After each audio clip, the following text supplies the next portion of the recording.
Hey YouTube, good evening, good evening. Happy Saturday. I'm sorry, happy Friday. It's Friday.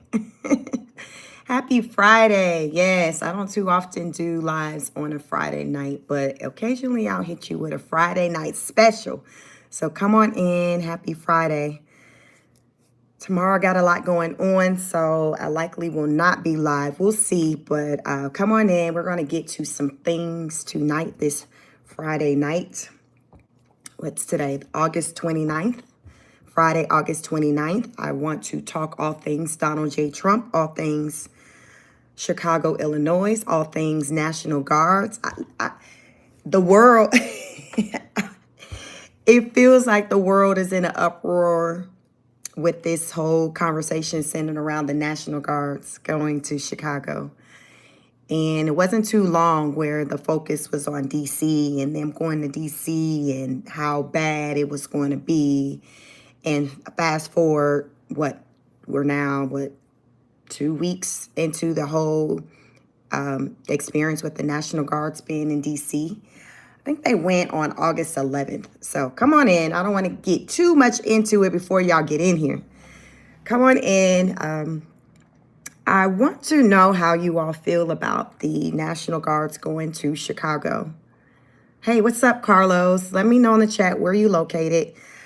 But yes, tonight I want to do a temperature check. I want to see how people collectively are feeling about the National Guards going to Chicago.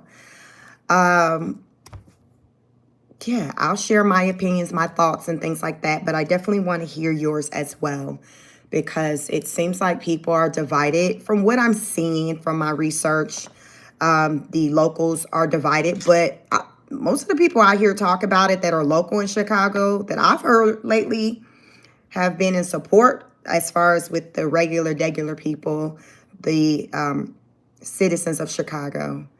But it seems like it's the politicians. It just seems like it's the politicians that are like, no, no, no. But your people, like the people in the community that I've been hearing talk, they're like, well, yeah, definitely come. Like, it's bad. And I feel like that aligns with what I've seen in D.C. as well, where the local politicians, the voted politicians are like, no, stay away. But the people, the residents of D.C. were like, no, come here, or, thank you. I'm glad you're here. Things are better. So it's like, what's the truth? Like, what's really going on? What's really going on? How is it that the people who are experiencing being robbed and assaulted, beaten, carjacked, how is it that those people are like, oh, it's bad. Like, Chic, it's bad. Definitely come on here. National Guards, how long can y'all stay? Can y'all stay through the holidays? I know it's on and popping in Chicago and them other parts, but baby, can y'all stay through the holidays? Because I'm trying to be outside. Listen, can y'all stay through the holidays?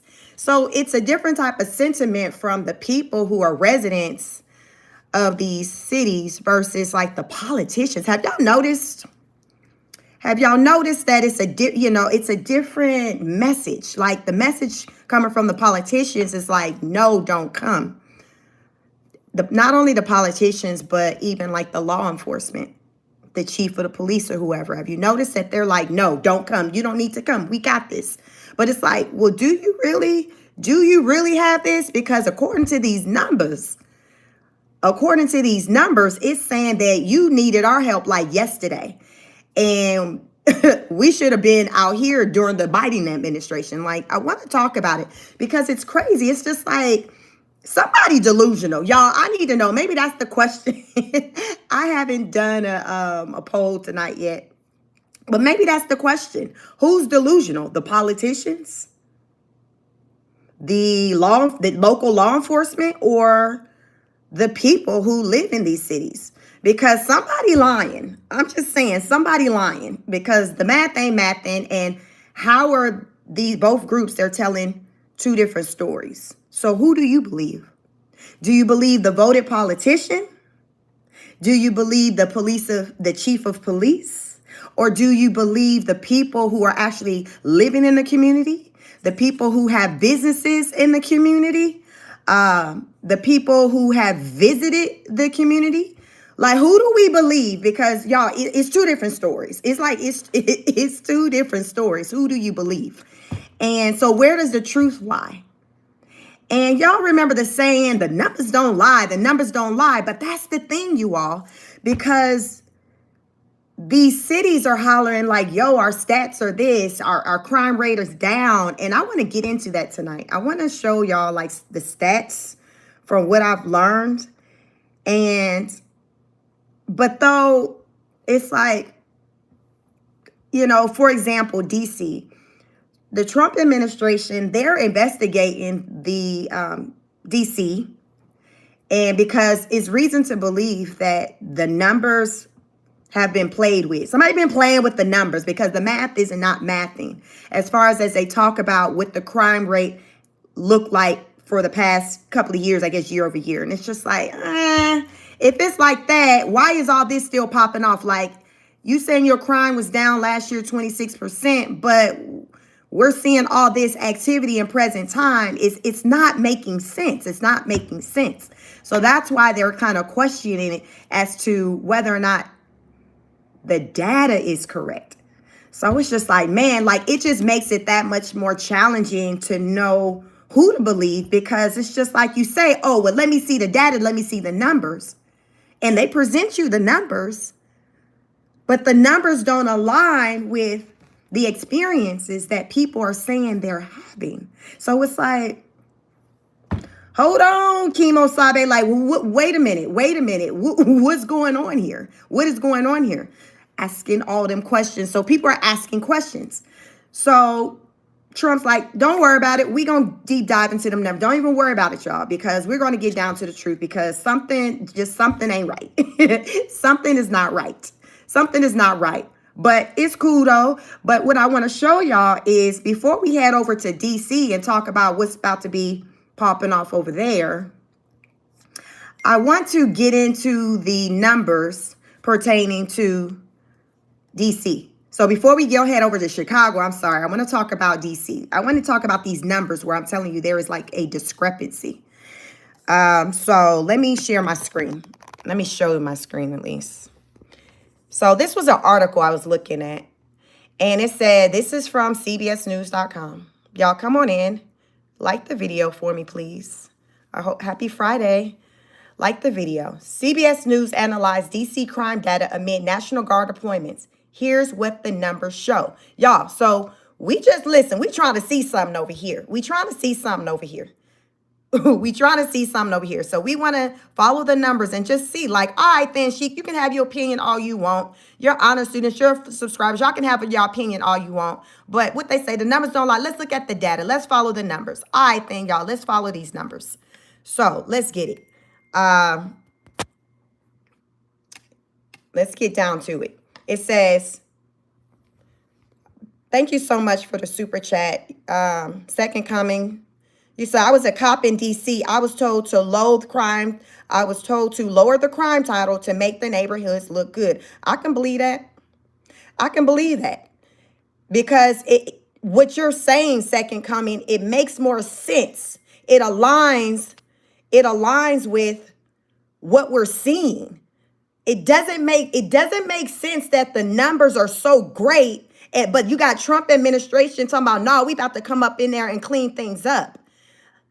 Y'all, like, really think about it. And then you got the local people there doing, y'all, they doing videos, TikTok videos, left and right. Y'all been seeing that on social media, these people out there recording themselves, just walking in the streets, just doing things that they haven't been able to do ever, or maybe haven't done in a very long time.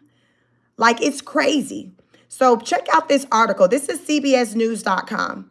It says, in the nearly 3 weeks since President Trump deployed federal troops and law enforcement agencies throughout Washington, D.C., a CBS News analysis of crime data shows violent crime is down in Washington by almost half when compared to the same 19 days in 2024. Come on, we're going to talk about it tonight. we're going to talk about it tonight, y'all. I think tonight, this is just, I put in the title just, National Guards, Chicago. Like, I think this is just all that we're going to cover tonight because it's so much. And I really want to talk about it because there's so many people who are upset or in their feelings about the idea, the leaders in Chicago who are upset about the idea of National Guards coming to their city because they actually feel that it's going to make things worse. Child, help me understand how any damn thing can get worse in Chicago. Help me understand. I don't hear nobody talking about wanting to go to Chicago unless it got to do with damn hot dog or pizza slice. Because I promise you, that is the only reason why I want to visit. So I literally probably can do one of them a full day trip. Because, child, I'm trying to see something about that hot dog and that pizza slice that I've been hearing about. All my life, I've been trying to get to Chicago to get a hot dog, a Chicago dog, and a pizza slice. Ain't ish else in Chicago for your girl. And y'all, that is my truth. That is my truth. I promise y'all, when I get into conversations with anybody about Chicago, oh, baby, the conversation is about nothing but food. Ain't nobody talking about Chicago for anything else. And it's cold as hell out there and be snowing. And y'all got the nerve to be wanting to do the absolute most. It's too damn cold to be out here tripping in these streets. I'm one of them people, y'all. It's too damn cold to be outside. Why is they outside doing the most? It's damn cold. Y'all, I would be a seasonal criminal. I promise you, just like I don't smoke, I'd be like, y'all, I would be a seasonal smoker. I ain't finna damn be outside. It is too damn cold to be tripping. I don't know if that's the California in me because I am from the Bay Area. I'm used to having the sun. I can't do nothing with Chicago other than go to the hell up there, get me a damn hot dog and a pizza slice, period. And I mean all of that. I mean, goddamn, I need all of that. So anyway, let's get back to this article. Y'all like the video as y'all come on in.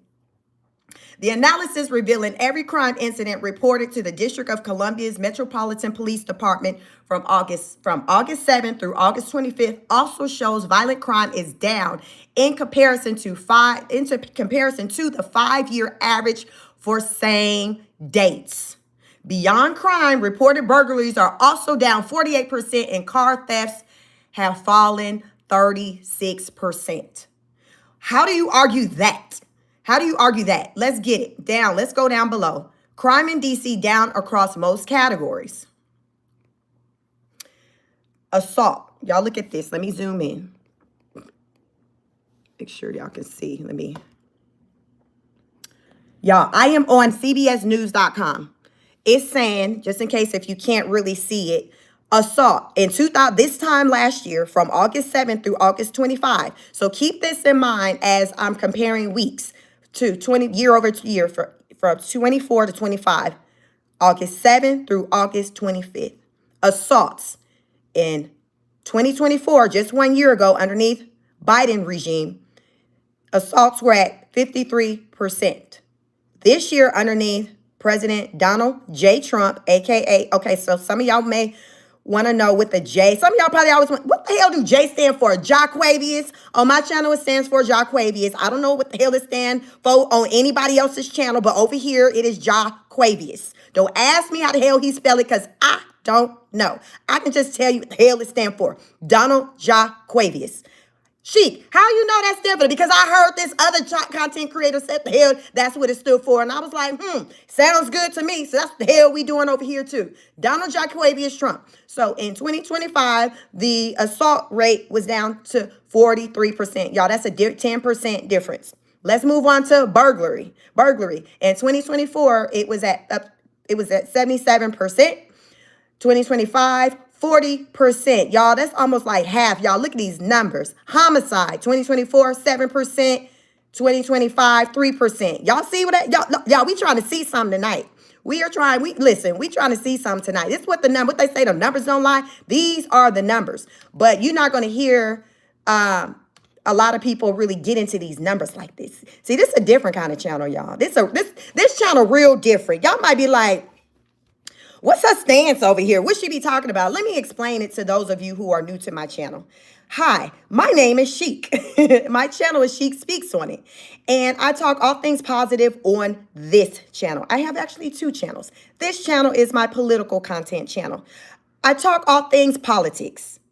I talk the good, the bad, the ugly. Fun fact about your girl. I voted for Donald J., or if you want to call him by his full name, Donald Jaquavius Trump. I voted for him the last two presidential terms. But I'm also tell you that I have not been here for everything this man has done since he's been in office.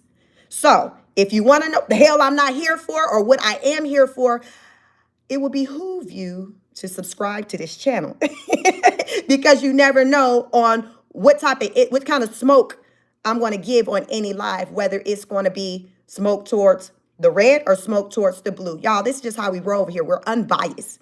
We talk about just what the issue is going on because everybody not going to make you feel warm and fuzzy every day. And that's the thing. And the thing that separates me from a lot of content creators, which is why it shows in like my numbers, if you ever like see the damn numbers that this channel do, it's very different over here. And the reason why it's different is because I talk about everything. You're not going to come over here and hear me just bash Trump and his administration and say what the F they doing wrong and how they need to be doing better. You're not going to get that over here. And then you're not going to get over here, oh, how he just winning. He's just winning. He's doing everything right.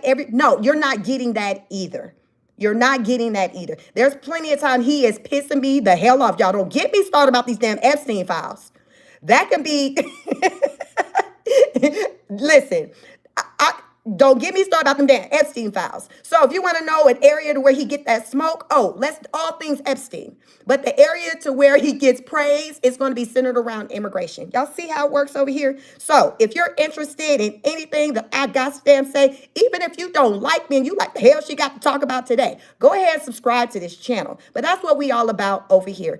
Also, fun fact about your girl, my background is clinical mental health counseling. So I'm an educated content creator. So I have a master's degree in clinical mental health counseling, which means I can be a whole therapist, psychologist out here if I so choose to. But I choose to be on the internet with y'all because I love content creation. I just want to serve the people in the way that I do. I have no desire to just be set up in shop and have somebody come lay on my damn couch and just tell me why they hate their husband or why they hate their wife or even why they hate their dog and their kids. I just choose to not serve in that way. I choose to serve in this way and just boots on being just, rubbing shoulders with just people in the community and just helping however I can. So that's on that. So let's get back to these numbers. As you come on in, double tap the screen, like the video for your girl. So motor vehicle theft in 2024, it was at 284%, or maybe, I don't know if it's still going to be percentage. Maybe this is probably numbers. Maybe they had 289. We'll just go with, yes, the numbers. So scratch percentage. We're going to go with the numbers. 2024, 289, 2025, 186. Robberies, 2024, 112, 2025, 42. Theft from autos, 2024, 339, 2025, 301. And other theft in 2024, 726, and 2025, 700. Combined violent crime, 2024, it was at 180, 2025, 92.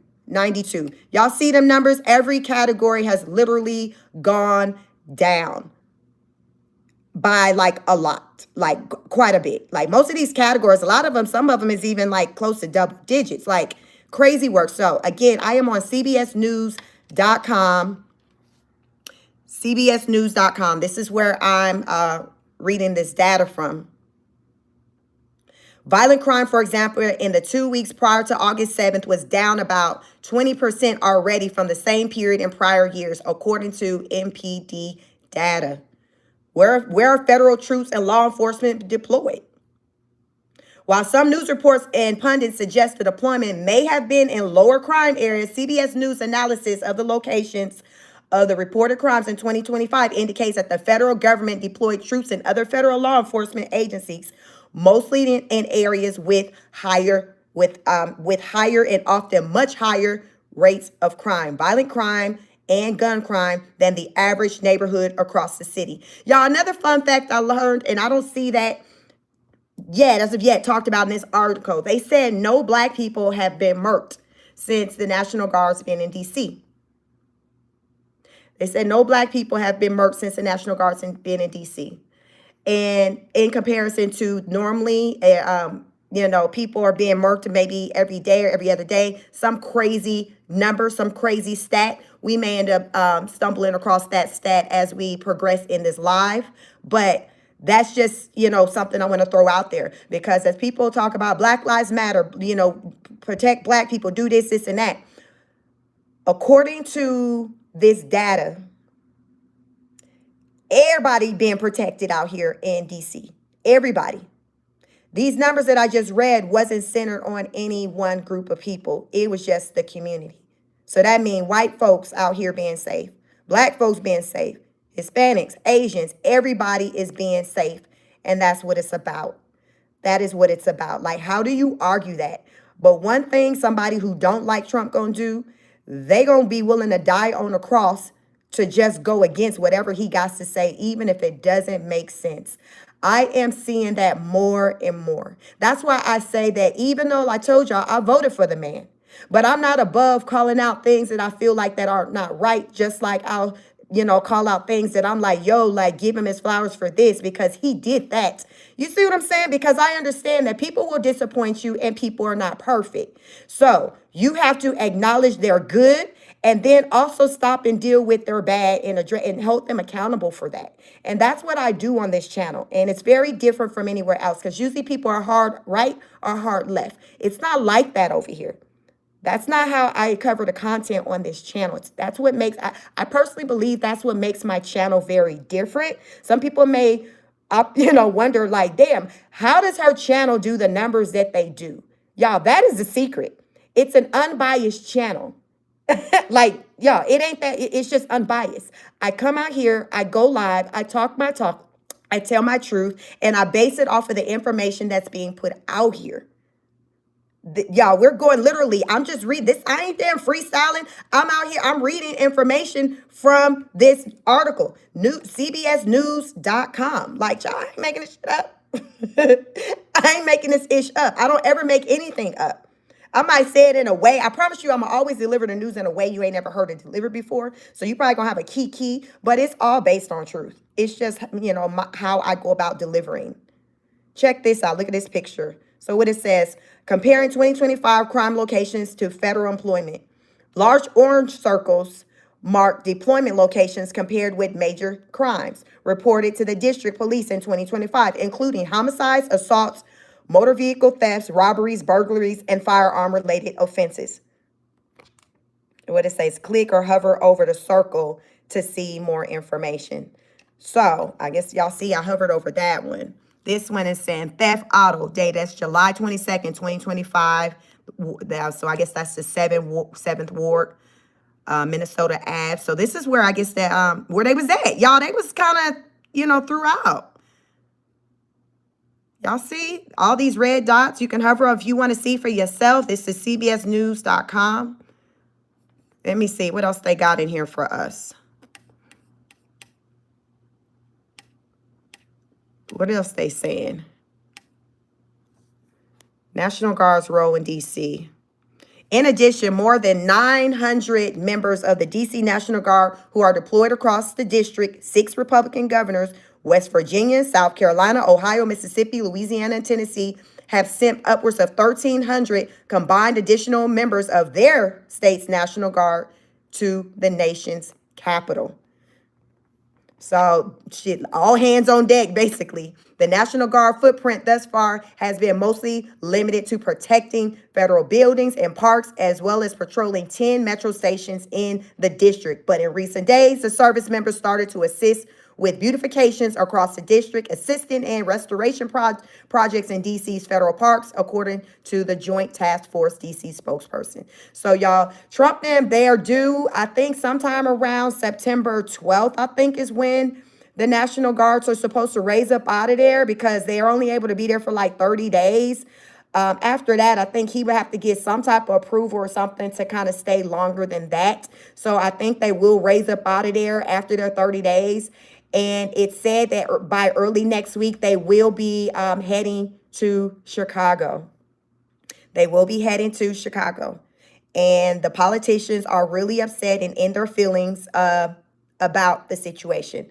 but they're going to have to deal with it just like the people in DC had to deal with it. It is what it is. The U.S. Capitol Police, responsible for security in the Capitol complex and its guards, employs nearly 2,300 sworn officers and about 500 civilian staff members. So that's on that. I'll get into some of the comments to see what you guys have to say about that. And then we're going to make our way, child, over to Chicago. Because, child, they ain't talking about no damn hot dogs and pizza over there right now. They trying to live. They trying to live. The fact, let me not get in. I mean, we're going to get in. Y'all stick around. We're going to get into the stats over there because they're alarming. When I was getting into them numbers before I went live, I'm like, I know you effing lying. Like, I knew that Chicago, that Chirac was a whole thing. And ain't nobody just calling Chicago Chirac because it's a place where you go to have your honeymoon. Ain't nobody going to Chicago for the honeymoon. Like, I done told y'all why I be in conversations with people about Chicago. It's about a goddamn hot dog and a pizza slice. Food. It don't be about anything else. It's cold as ish out there. And they be doing the absolute most out there in them streets. So ain't nobody trying. We ain't acting like that's just a whole bunch of people bucket list to go to Chicago. I'm a foodie, so I done told y'all why I was trying to get there. But I can do all that in what, like 24 hours? Get in and get out. Like, I can be on that type of time. It ain't even no family trip. Me and the husband, kids ain't going. Listen, I'm just trying to get my plate and get the hell on. So, let me get into some of these comments before we move on. It's a lot in here. Let me throw this out here, y'all. It can be on and pop in my chat most times. Sometimes YouTube will mess with my live and interrupt and shadow ban me, all kinds of stuff. When you know, people who are like been over here, most people who come and watch my content, they're returning people. So you know what kind of how the activity is over here. It can get crazy. It can get, thousands. It can get crazy in the chat. So if you do have a message for me and you're like, I really want her to see my message, send a super chat, no matter how much it is, because it's going to come up in color and catch my attention. You see how that works? So it's not that much really about the money. It pops. It pops so I can see you. Like, one of the, who was that? Like Second Coming did. It pops because of the way it shows on my screen as a content creator. It comes in color. Also, I do have memberships for this channel. Temu prices, $2.99 if you want to be a member. Your name will also show up in color. So again, color pops. In the chat, especially when you have a lot of activity. I get a lot of activity over here. But let's get it. Like the video. Let's see if we can get to 100 likes over here. Because, child, we're going to get into some things tonight. A lot of people aren't going to be here for what I got to say or even what some of you have to say in the chat. I don't know if I got any of my moderators here tonight. Because, like I said, normally Friday nights, I don't go live like that. But, y'all, just act right. I welcome you all. Just be nice. Be nice. I like to say it's the little things for me. It's the little things for me. Just be nice. Talk your talk respectfully. It's not what you do. It's how you do it. So on that note, let me carry on. Let's get through all these. There's a whole bunch of comments, y'all. Let me see what y'all talking about. Somebody said they're from London. It's Jazz. He said, from London, my channel, all things politics, all things Donald J. Trump. That is what my channel is about in a nutshell. Birthday shout out. Let me see. Dax Dog. Birthday shout out, Dixie Enormous. Let's see. Alton said, yeah, those idiots have been bought and paid for already. That's the thing. And that's also, I talk about on this channel a lot with how I speak. I'm just a small content creator. Just got my little piece. I just hit 6,000 subscribers. Now the channel growing now. It's growing fast. But I'm still a small content creator, but it's a lot of people that make their way over to my channel to hear what I have to say. And I primarily think it's rooted in me not being bought and paid for, and me calling things as I see them the way it is. Not from a place of just being biased because somebody is signing my paycheck. Y'all know how that is, where you got your Fox, your CNN, MSNBC.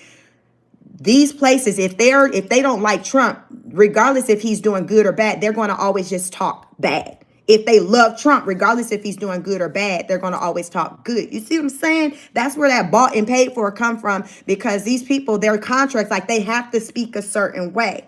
And that's why I choose to just stay in my little piece on the internet, because I don't have to get caught up in that. I can come out here and call things the way they are. The worst I experience is YouTube. Sometimes YouTube will mess with my numbers and shadow ban me where you all can't see when I'm live. Yes. Literally, I'll go live and no one shows up because YouTube is shadow banning. Or I'll be live and YouTube will interrupt it, and then you all, like, it freezes and you like, what happened? YouTube played with me as well. Or I'll be live and I'll see the numbers drastically drop, maybe in the hundreds to maybe under 100 quickly. Stuff like that. When you know, you know. So I've been doing content creation long enough to know what to expect as far as with the numbers with my content. So I know when YouTube plays with me, and there are certain things that they don't really like. I'm gonna tell y'all, let me tell y'all what they really don't like. When I really see them playing with me is when I'm talking about alligator Alcatraz. I don't know if they got a keyword embedded in there, but if I get to going in about the alligator Alcatraz, what else? Epstein. Oh, they know I will go ham. They be like, oh, hold on, chemo. Child, they, stop her. Pull the plug. Y'all, I be like, Lord, they didn't got me. So sometimes usually I'll just, when they mess with me, I'll just, end the live and start a new one. But it just depends, because on Tuesdays and Wednesdays, I do Car Chronicles. So Car Chronicles is when I'm driving into my office, and I'll just go live and talk my talk, all things positive, politics. So those of you who are ever on those lives and I abruptly, disappear, is one of two things. If you do not see that I'm in a parking garage, then YouTube ended it. But if you see I'm in a parking garage, then it probably was just kind of the reception, because I've arrived. I park in a parking garage when I go to my office. So those are the two reasons. So I don't like to have the lives end abruptly like that. But child, that's how it be a good number of the times. And I can't control it. But yeah, YouTube knows that I go hard in the pain over here. I go hard in the pain, and I don't be making up ish. I present the information that's out there. I present the information that they don't present to you. Like these numbers that we just went in, they don't want to really drive those numbers home. They don't want to drive those numbers home. They don't want to do that. So it's kind of like you got to go digging for gold to try to look for the good stuff. You see what I'm saying? Because the bad stuff, it's all over. It's just, child, like, it's everywhere. But the good, it's like you got to hear it. Catch somebody, overhear somebody's conversation or something. Like, what? You said, what happened? I didn't see that reported. You see? So because I know this, and as a content creator, I move around and I'm going through all these platforms, because I want to compile the information, because I know a lot of you don't do that, or you may only listen to one side. I don't listen to one side. I listen to all the sides. And then let me tell y'all something else, the secret sauce. See, I'm giving y'all all the business tonight. Let me tell y'all, some people might want to know, how does she do what she do the way that she do it? You all, anytime I'm watching content, I go into the comments. I call those people boots on ground. Though that's the truth. Now you can hear with the content creator, whatever you listen to, MSNBC, Fox, you can hear, they can talk, they talk. Get in those comments. Because in the comments, the people are they're going to co-sign what they're saying, or they're going to say, you an MF and lie. You lying. That's not how you're a lie. That's not true. And that has more weight for someone like me than listening to the journalists talk whatever they're talking.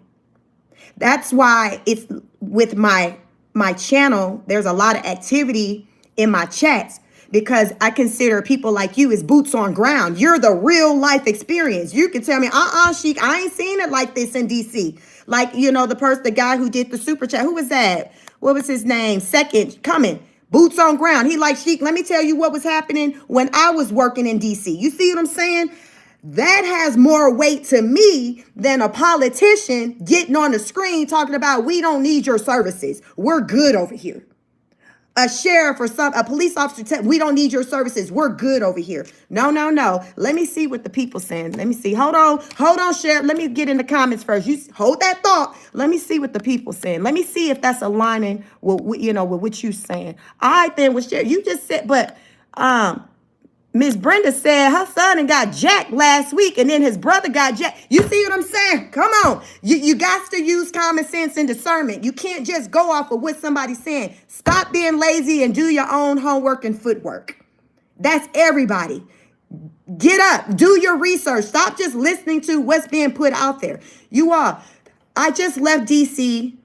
in April with the family, spring break. It was the bucket list. I'd never been to D.C., had a wonderful time. Check out that content. I called it Boots on Ground. I was all around, like in the, the district outside of the White House, the Lincoln Memorial, all of that. Wonderful trip.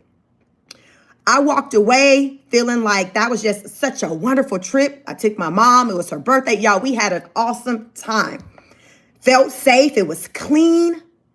I didn't see a lot of homelessness. All of that. All of that goes against, say, what the Trump administration was saying. Remember, and they're like, yo, we got to go in because things are so bad. So I was confused. Because it's like, damn, I literally just left and I had conversation with my husband like, yo, like, shit, we can live here. Like, I compared it to Atlanta. So I live in Georgia. I live outside of Atlanta. So I'm in Metro Atlanta. I'm like an hour away. And I compared it to Atlanta. I'm like, wow, this place is so clean. Like, I can live. Like, I really enjoyed it. We were like, we got to go back. But you all, listen. Someone who's visiting someplace is going to have a different perspective more often than not than someone who lives someplace. Let me repeat. When you're visiting as a tourist anywhere you go on the planet of all the land, 9 times out of 10, the tourist area does not mimic the experience of the locals. You see what I'm saying? Let me repeat. When you're going to places, because I've been to a lot of places, the tourist area does not mimic the experience of the local people. You're going to always have this little area that's like Mexico. We hear about all kinds of violence and stuff that pop off in Mexico, but people are like, well, hell, I went to Cancun last week and I was at the resort and I had my pina colada and got there, met me a little fine Mexican, Hispanic that kind of said a few little nothings. I got my little groove back. Like, I had me an amazing trip. You see what I'm saying? That's a different experience when you're in a controlled environment versus being out with the people who live there. So you have to keep that in mind. So that's what I had to do. I had to keep that in mind that, hey, Chic, when you visited, you were just in this box. You were in a box.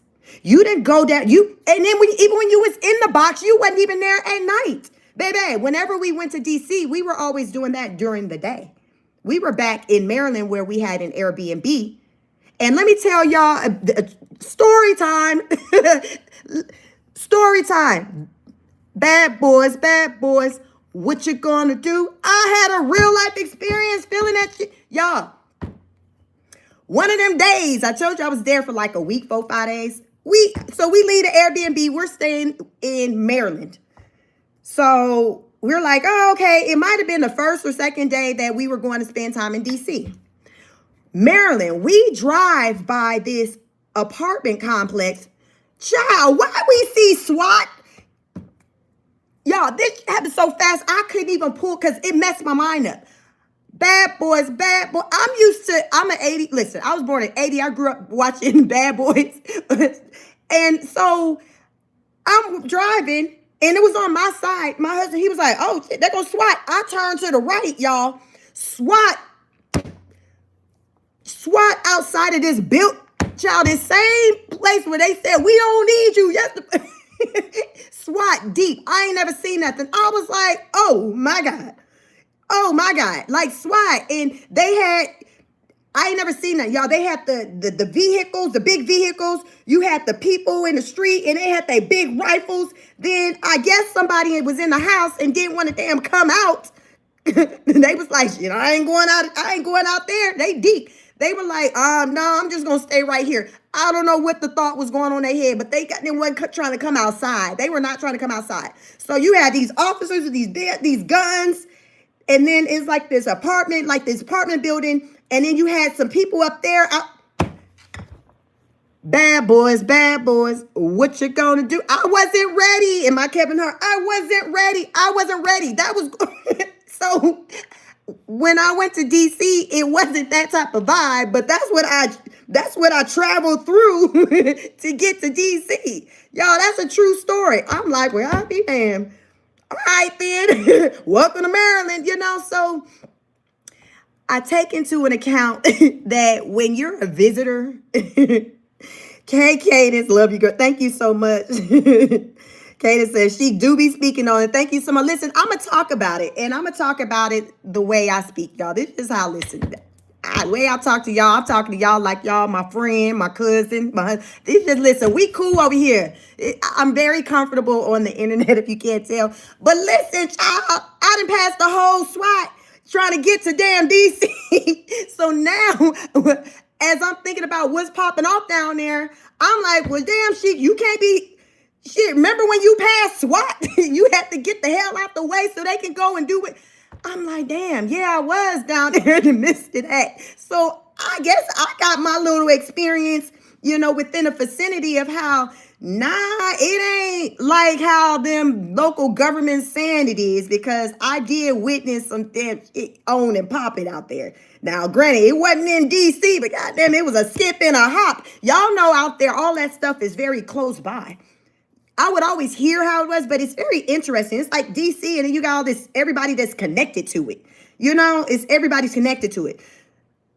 But just keep that in mind when you're going to places that your experience as a tourist and the next person experience as a resident, it's going to be different. It's going to be different. So when you have a resident tell you about their experience, don't dismiss it. Don't dismiss it. Listen to what they're saying, because they're there 24/7, 365. You there for what, just 5 days a week trying to have a good time? Like, it's a different type of experience. It's a different type of experience.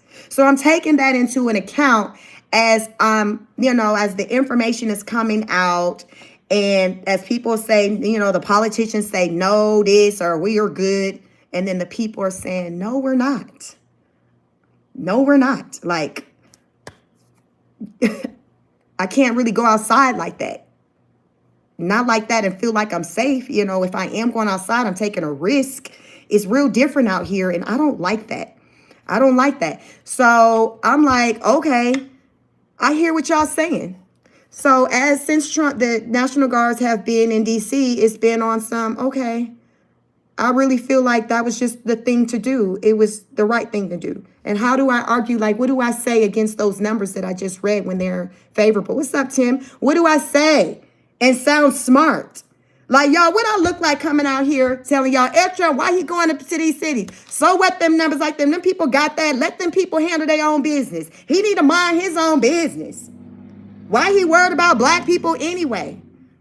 We got this. We don't need him. We don't need him. We take care of our own.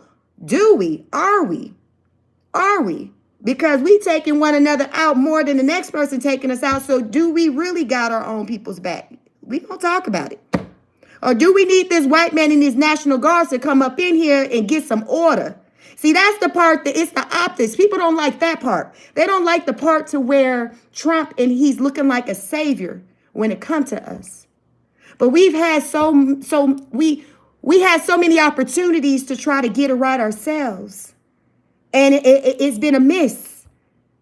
It's been a miss. So at what point do you just put your pride to the side and be like, all right, then. What you say your name is? Donald J. Trump. Okay. What J stand for? Jaquavius.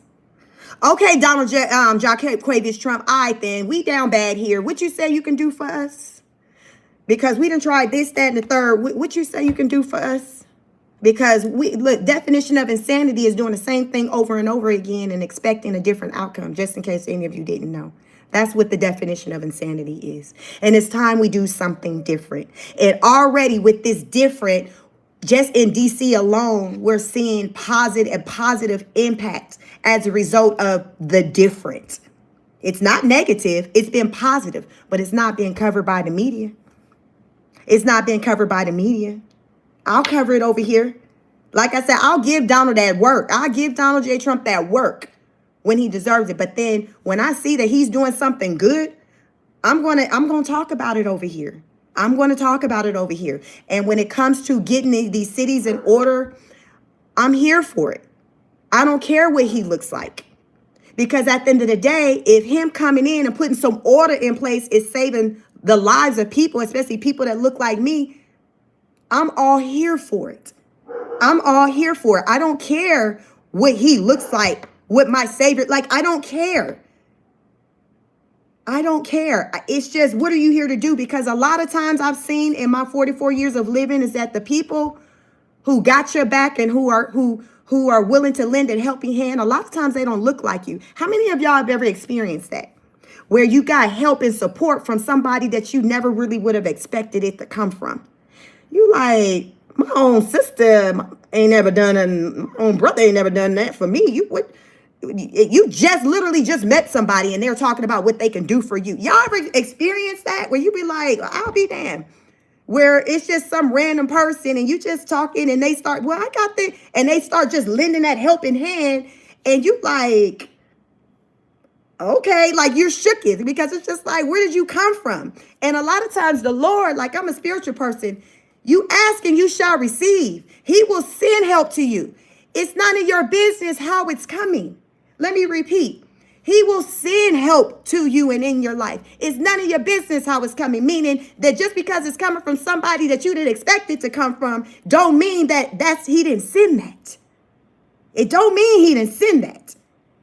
That's not how this works. And sometimes people get caught up in the optics of things. They just miss the whole message. They just miss it because it ain't somebody that's looking like you. It ain't somebody that came from your community. It ain't somebody who came from your struggle. It don't always be like that. That's what I'm trying to tell y'all. It's not always like that. And there are so many people who have missed their blessings because they're stuck on just who is coming from. And you all, when I started voting for Trump, the first term that he ran, I did not vote for him. I judged him. I judged him based off of what the next person said about him. It was what was being said. It wasn't based off of me seeing something for myself. It was just off of what somebody said. But baby, that's the same reason why I voted for Obama. I voted for Obama because what the next person was saying. Baby, it wasn't coming from me and me saying, hey, I'm voting for this person for this reason. That's not how my votes came. That's not. My votes did not come that way until the last 2 elections. Prior to that, y'all see what my skin looked like. Democrat, you born Democrat. You don't know what freak you a Democrat. You just know that they done told you always bet on black. Always bet on Democrat. Like that was how don't act like I'm the only one. Don't act like you got a lot of people out here moving in ways and they can't justify why the hell they do what they do. They're just like, this is just what everybody does. This is what I seen. I remember teaching my kids, listen, you ever at a poll, it's a black person, hell, you get that black man a vote, you get that woman. I remember that because that was just what was told to me. That was my experience. You identity politics. I just learned about that word this recently. Identity politics. That was me all day long. That don't get us no damn where when we trying to follow somebody because they look like us. They'll lead you to the damn pits of hell. Obama ain't done a damn thing for the black community. He went in there and rolled out the red carpet for the community, the LGBT. Like he did all of that. So if you was black and you happened to be a part of that group, you got you a little something. But otherwise, if you did not identify with that group, you ain't getting ish.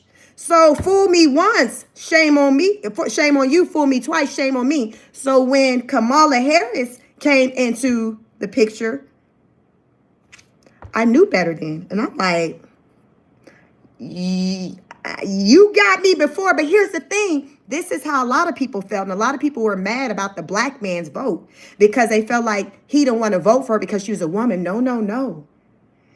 It was centered around the cosplay. People was able to see that she wasn't real. We saw through that because coming off of the experience with Obama and the identity politics, we got smarter. We said, you know what? We're not going to just vote for someone who says that they're black or even look black. We're not doing that. What are you talking about? Y'all know that damn woman wasn't talking a damn thing. She was talking that yin yang. Somebody tell me what the hell she stood for. Nobody knew what the hell she stood for. She would just get up there and cackle. Ma'am, ma'am, ma'am, Democrats, y'all was down bad because that's who y'all decided to prop up. If you want to be mad that you did not win, blame yourself because that's who you decided to prop up. That's how I feel with that. When she was running for president, the people spoke and said they didn't want her. How many years ago? 3-4 years ago? So what made you think propping her back up this time and just making her be the only option that was going to have people to feel any different? Make that make sense. Make that make sense. They didn't told you that they didn't want her. They told you. But you still proceeded to want to prop her up and then be in your feelings when she don't win. You did that. You did that. It probably could have damn been anybody running against her outside of Donald J. Trump that would have won. Because we done told you we don't like her ass. We do not like her. We was willing to have Donald Jaquavius Trump over Kamala Harris. I still don't like her. I don't like her. I don't like Jasmine Crockett. I just don't. Jasmine's just loud for no damn reason. I just don't like her. So y'all, I'm trying to see what you standing on. What you talking about, Willis? What are you talking about? What are you talking about? I'm on that type of time. I don't care what you looking like. What you talking about? What you saying you can do for the people? What can we do? Because I'm on that type of time. Because things are so serious to where it's beyond me judging you from what you look like or even what your political, whether you subscribe to red or blue. We're beyond that. We are so beyond that. I'm independent, so I don't subscribe to either one. I'm on what's your policies now? What you saying you trying to do for the people, my people? What you saying you trying to do? Because I'm trying to see something. I'm trying to see something. I'm trying to see something. And Kamala wasn't talking nothing. Anytime she opened her mouth, she had Trump's name. Well, Trump did this. It's like, okay, we get that. But what are you going to do? She could never really speak on like where her stance was. And then sometimes if she would half-ass try to go there, she talk about whatever Biden had going on, and nobody was with what Biden had popping off. So it's like, all right, you done lost the people because you're not coming to us with anything new. And when you are, people are like, well, why didn't you implement that? You're in the White House now. You're the VP. You got a voice. You got all these amazing ideas, but you can't talk to your counterpart. You can't talk to the president about these amazing ideas. Stop it, I say. We weren't. Fool me once, shame on me. Fool me twice. Fool me once, shame on you. Fool me twice, shame on me. We weren't up for getting fooled a second time around. And a lot of people were pissed off that we woke up. Oh, damn well. Don't argue with me. Argue with your mama. Oh, damn well. I don't care. I don't care. I don't care. I don't care. Just what are you doing? What are you doing for the people? Because otherwise, it doesn't matter. I don't care that you claiming to be black because you're wanting my vote. I don't care about that. That does nothing for me. That does nothing for me. And a lot of people felt that way, which is why she did not win. So it wasn't just, Chic didn't vote her in. Oh, it's a bunch of people that didn't vote her in. I'm just the one who's speaking on it. There's other people who will speak on it if you listen to them. But I'm just talking about it. We talking about it today. So we about to head on over to Chicago in the meantime. Y'all like this video. Get us to 100 likes. And we're going to talk about Chicago and what's popping off over there and what the hell they numbers looking like. Because we done went through D.C. numbers. Let's talk about Chicago numbers. Let's see what Chicago is giving. Let me know in the chat who's trying to vacation. Who's trying to run over to Chicago anytime soon to do anything other than get a plate. Let me know. Let me know. Let me see. Hey, what's up, Ivan? Haven't seen you in a minute. Okay, so let's switch gears. We trying to see something. We in Chicago now, y'all. We're on KOMO News. Chicago has most murders of any U.S. city for 13 consecutive years. How you got numbers like that, but you trying to argue about y'all don't need nobody services and nobody help? I'm just trying to understand. I'm just trying to understand, y'all. Help me understand. I don't never claim to have all the answers. What I say over here? When Chic got questions, she what? Go live, because I'm trying to collaborate. Y'all help me understand. How you're, for the last 13 consecutive years, you've led with having the most murders of any city. All right, then, so let's get into it. Let's see what they got to say. Let's listen to this news clip real fast. It is a priority of this administration to ensure that American cities are safe again. And I'm so glad that you brought up the crime in Chicago, because we've been seeing the governor of Illinois parading out there saying that there's nothing wrong with Chicago. It's a great place to live. There's no crime there. He doesn't need President Trump's help. Well, I think the residents of Chicago beg to differ, and the statistics beg to differ. And I'll just share a few of those statistics with all of you. For 13 consecutive years, Chicago has had the most murders of any U.S. city. This is crazy Pritzker's legacy, by the way. For 7 consecutive years, Chicago has had the highest murder rate among U.S. cities with more than 1 million people. In 2024, just last year, Chicago's murder rate per capita was 3 times higher than Los Angeles and nearly 5 times higher than New York City. That's more than double the murder rate in Islamabad and nearly 15 times more than Delhi. Out of Chicago's 147,899 reported crimes this year, that's how many crimes have been reported in Chicago since January 1st. There have only been arrests in 16% of them. These numbers are unacceptable. There have been more illegal guns recovered in Chicago than in New York City and Los Angeles combined. The number of reported motor vehicle thefts last year was more than double the number in 2021. And Chicago has also, just like DC, come under scrutiny over discrepancies in its homicide data reporting. So as bad as these numbers are, perhaps they are even worse. And this is Governor Pritzker's legacy. He should put politics aside. He should pick up the phone and call this president, who would be more than happy to do right by law-abiding American residents in the city of Chicago, and we hope that he will. That's Levitt, Press Secretary Caroline Levitt.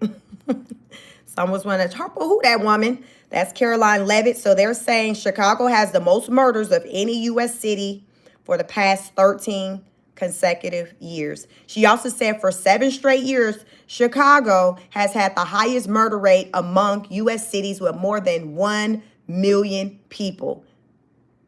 In 2024, Levitt says Chicago murder rate per capita was 3 times higher than Los Angeles, as well as nearly 5 times higher than New York City.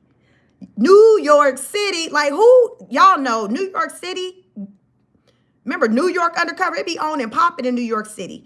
This woman said 5 times higher than New York City. She said that is more than double the murder rate in Islamabad, which is the capital of Pakistan, and nearly 15 times more than Delhi in India. Crazy. And y'all hollering, these politicians hollering, oh no, we good over here.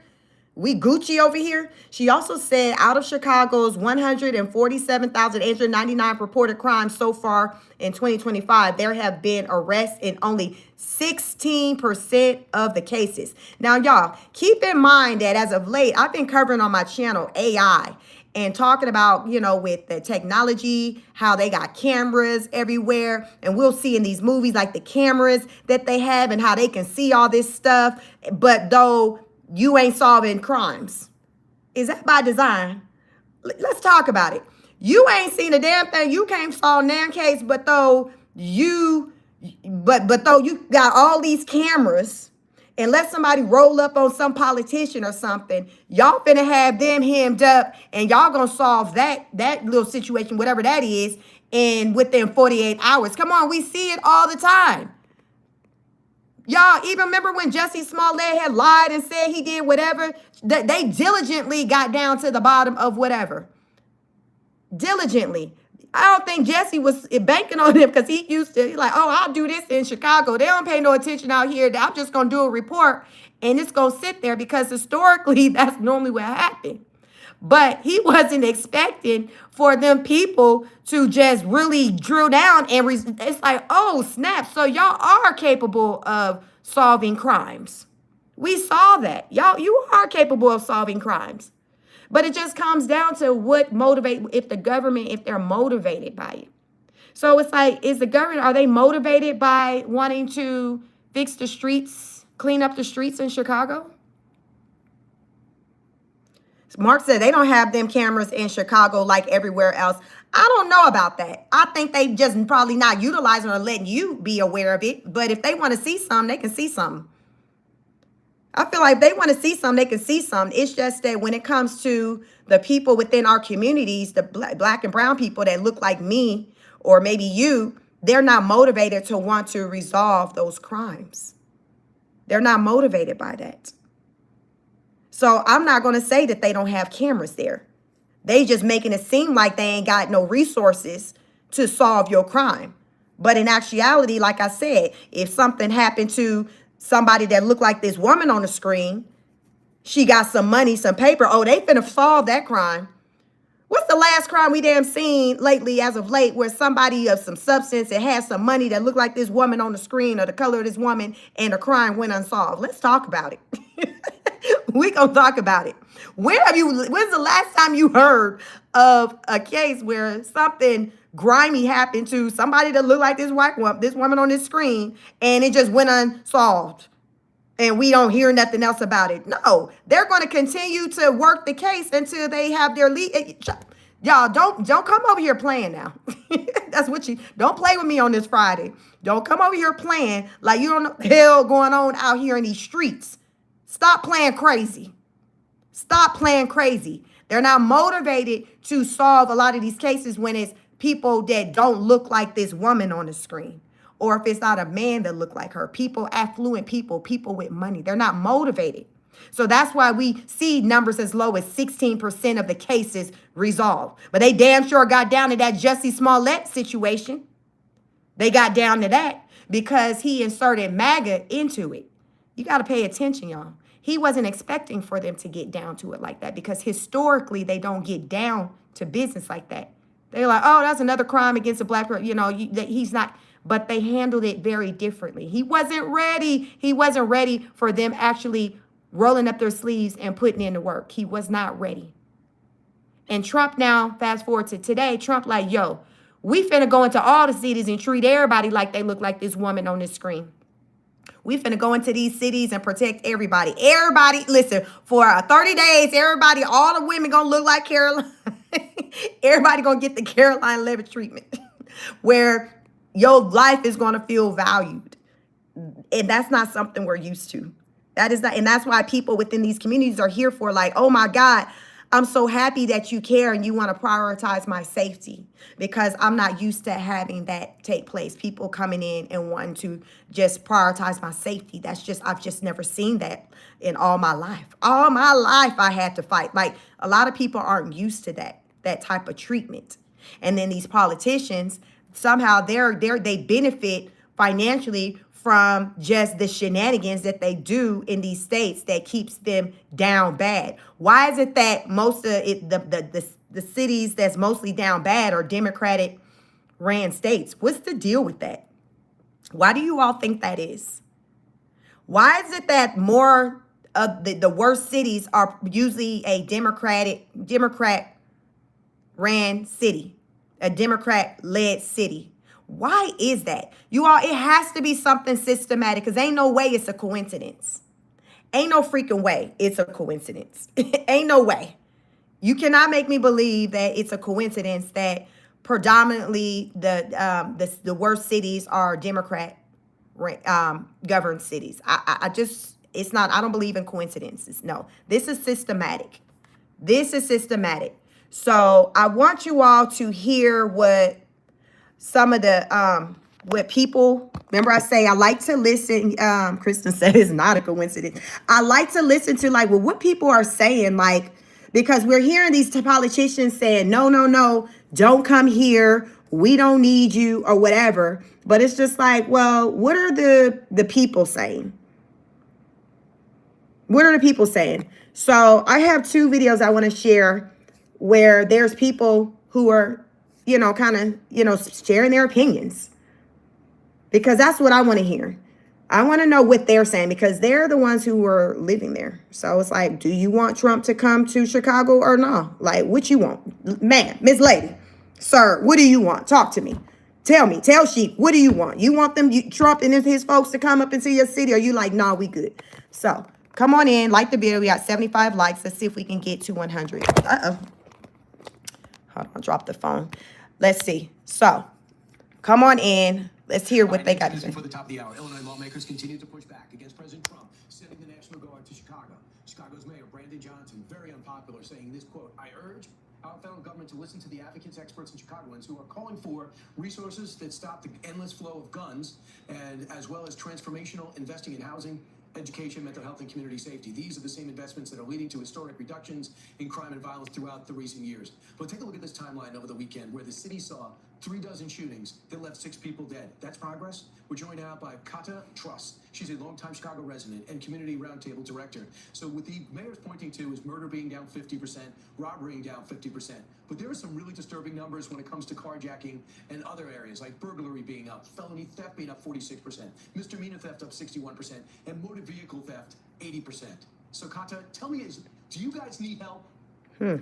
We absolutely need help, and I've been a Chicago resident all my life. I live in the Austin community where I've lived for the last 40 years. Earlier this year, my husband was carjacked right in front of our house.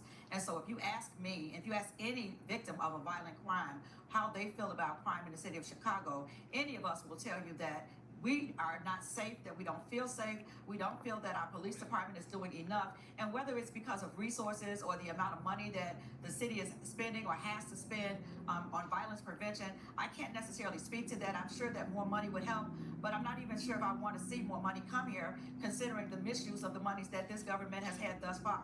I also saw a video of Governor Pritzker walking along the lakefront in the city of Chicago, talking about how peaceful it was. But I urge him, walk down 79th Street, walk down Chicago Avenue, walk down Central Avenue where I live. He ain't going over there. You feel the same way. Or more importantly, Governor Pritzker and Brandon Johnson both have security details. If Chicago is so safe, as I heard Brandon Johnson say a couple of weeks ago, Chicago was one of the safest cities in America, why do you have a security detail? Why don't you get rid of it? You know, Brandon Johnson was a strong component for defunding the police before he became mayor.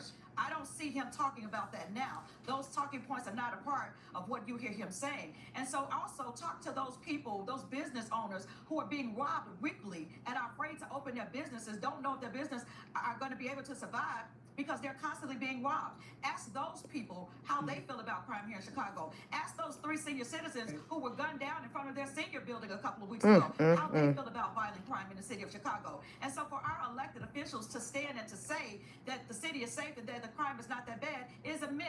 Also, I looked at a study. Yeah, she just dropped off. We're going to get her back in a second. She doesn't even need me here. I can understand how excited and how upset she is when someone says everything's safe and your husband was carjacked a few weeks ago. Someone says someone's safe. Take a look at this. This is Chicago's weekend shootings. I just want you to say, look, see the yellow dots? Y'all, this is just the weekend, y'all. Tomorrow's Saturday, today Friday. This guy's telling everybody safe, and the red dots are the deaths, the shootings that result in the deaths. They are between 12 to 13,000 more cops. They need 12 to 13,000 more, and he's refusing free help from the federal government. Incredible. I'm Steve Ducey. I'm Brian Kilmeade. Crazy work. Y'all think that lady was lying? That's what I say when you go into these places, you got to keep in mind that you're coming as a visitor or a tourist. You can't compare your experience as a visitor or tourist to one who lives there, because like me in DC, I wasn't going down them side streets. I was just in the district where, where the White House was at, where outside the Lincoln Memorial.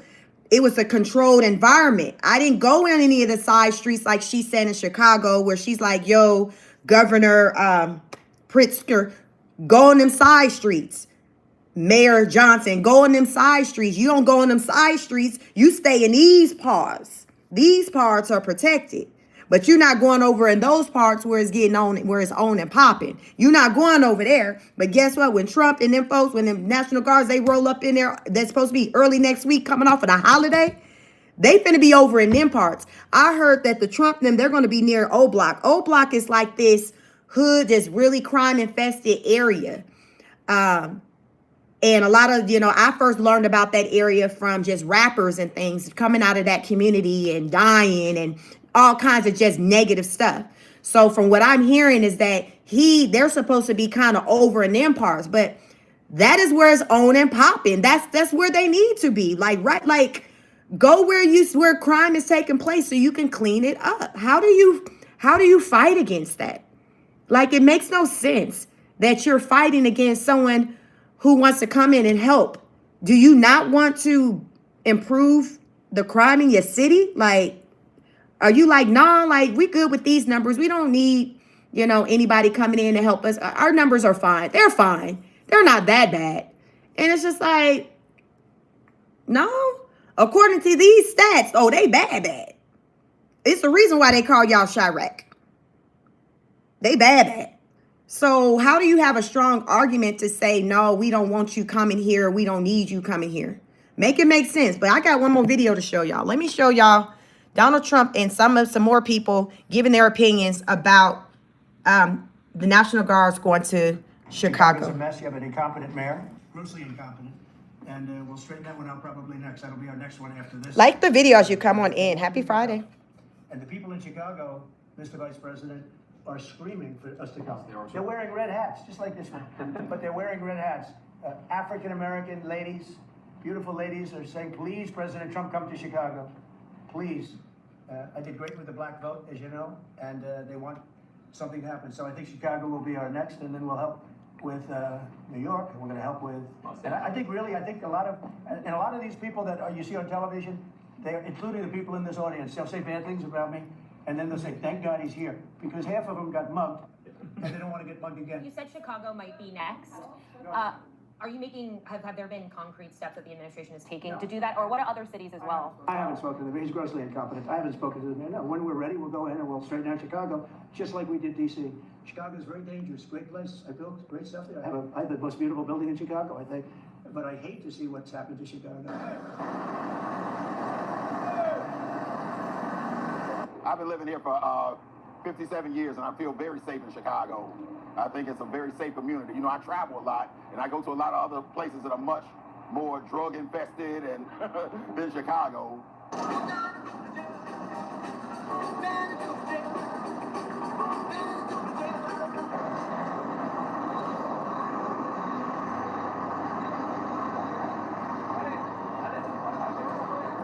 A veces sales y realmente no quieres salir porque hay mucho vandalismo, muchos robos, mucha agresión en las calles y es lo que a veces no me siento muy segura cuando salgo. So, siempre que salgo me tengo que encomendar a Dios porque nunca se sabe qué pueda pasar en la calle.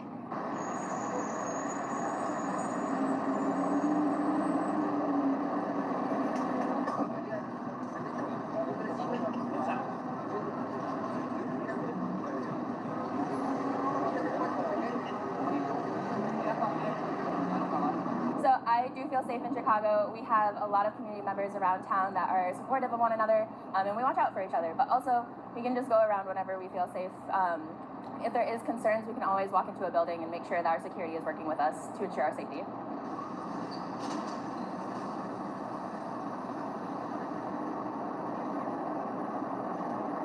He's full of crap. He got a building here, Trump Tower. He can't think it's that big a killing field. He wouldn't have built a building there if he felt like that for real. And if they do bring troops here, the only place they're going to put them at is where the rich folks is. So it's nonsense.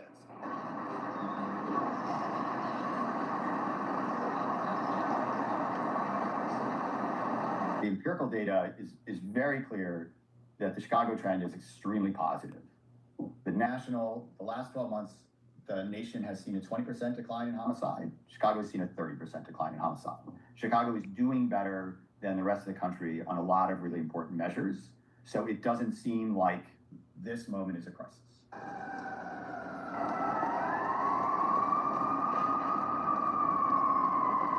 Well, if he's going to combat violence, it's good. But if there is no violence somewhere, then leave the people alone. Let them work. Let them live their lives. We shouldn't feel threatened by the federal government if they come, because we're in the United States and they run the country, and we elected them and put them in office. Well, they should be there to help us, not scare us.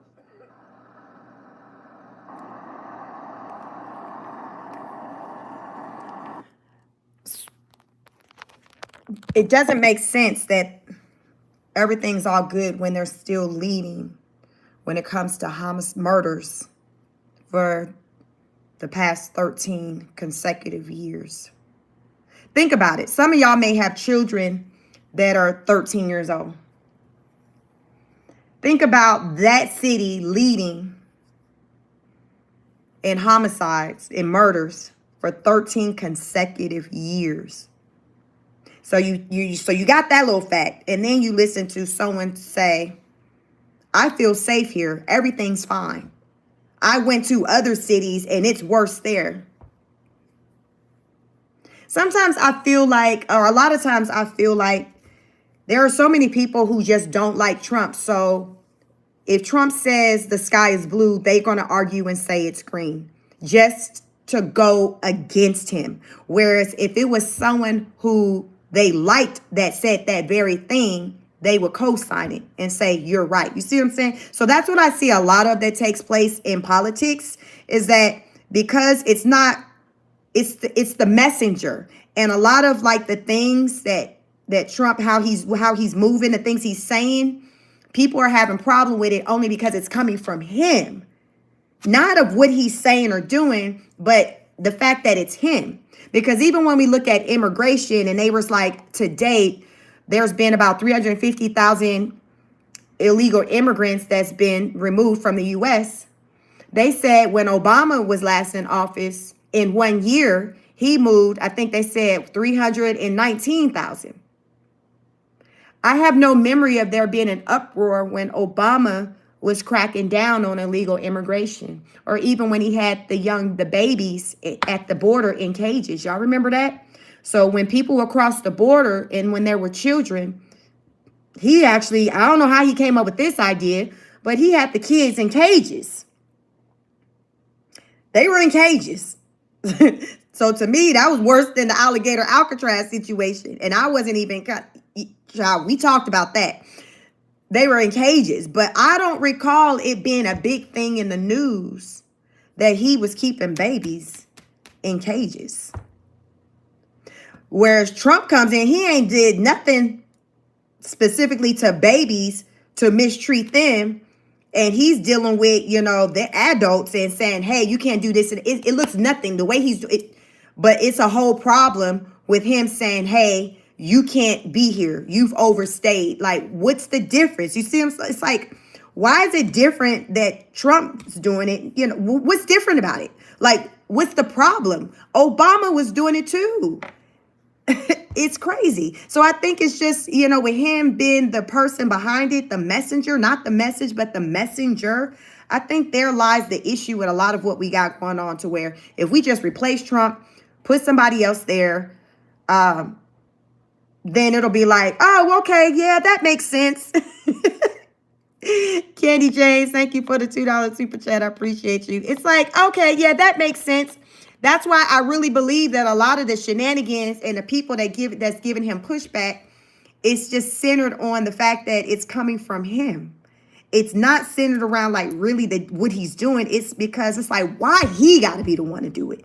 I know Chicago need help. I know DC need help, but damn it, why he got to be the savior? I don't want him to be the savior. I don't want no help from him.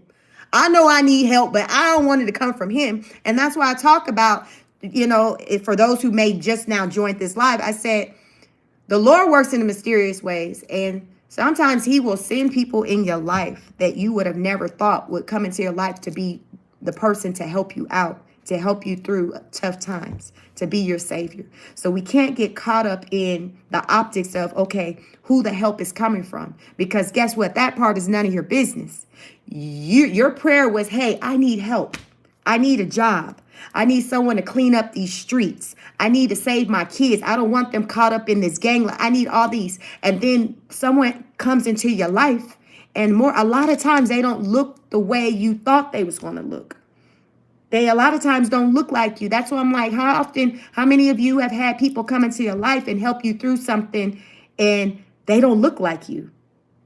you wouldn't even expect it, someone that even looked like them even care about you, because you're like, why do you even care about me? You got this money, you look this way, all of that.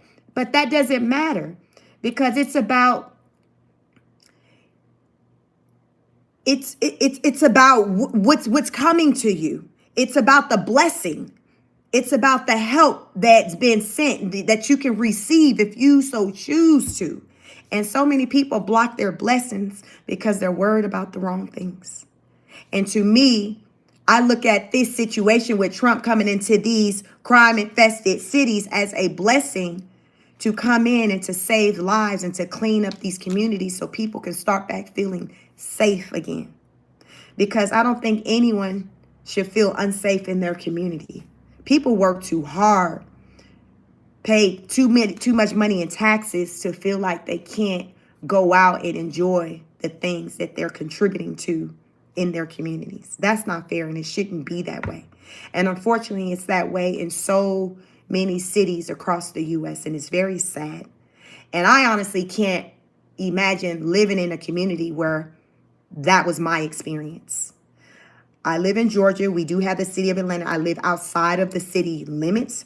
But even Atlanta, it's not one of the worst of the worst. You know, it's one of the 19 that he wants to come. But it ain't no Chirac.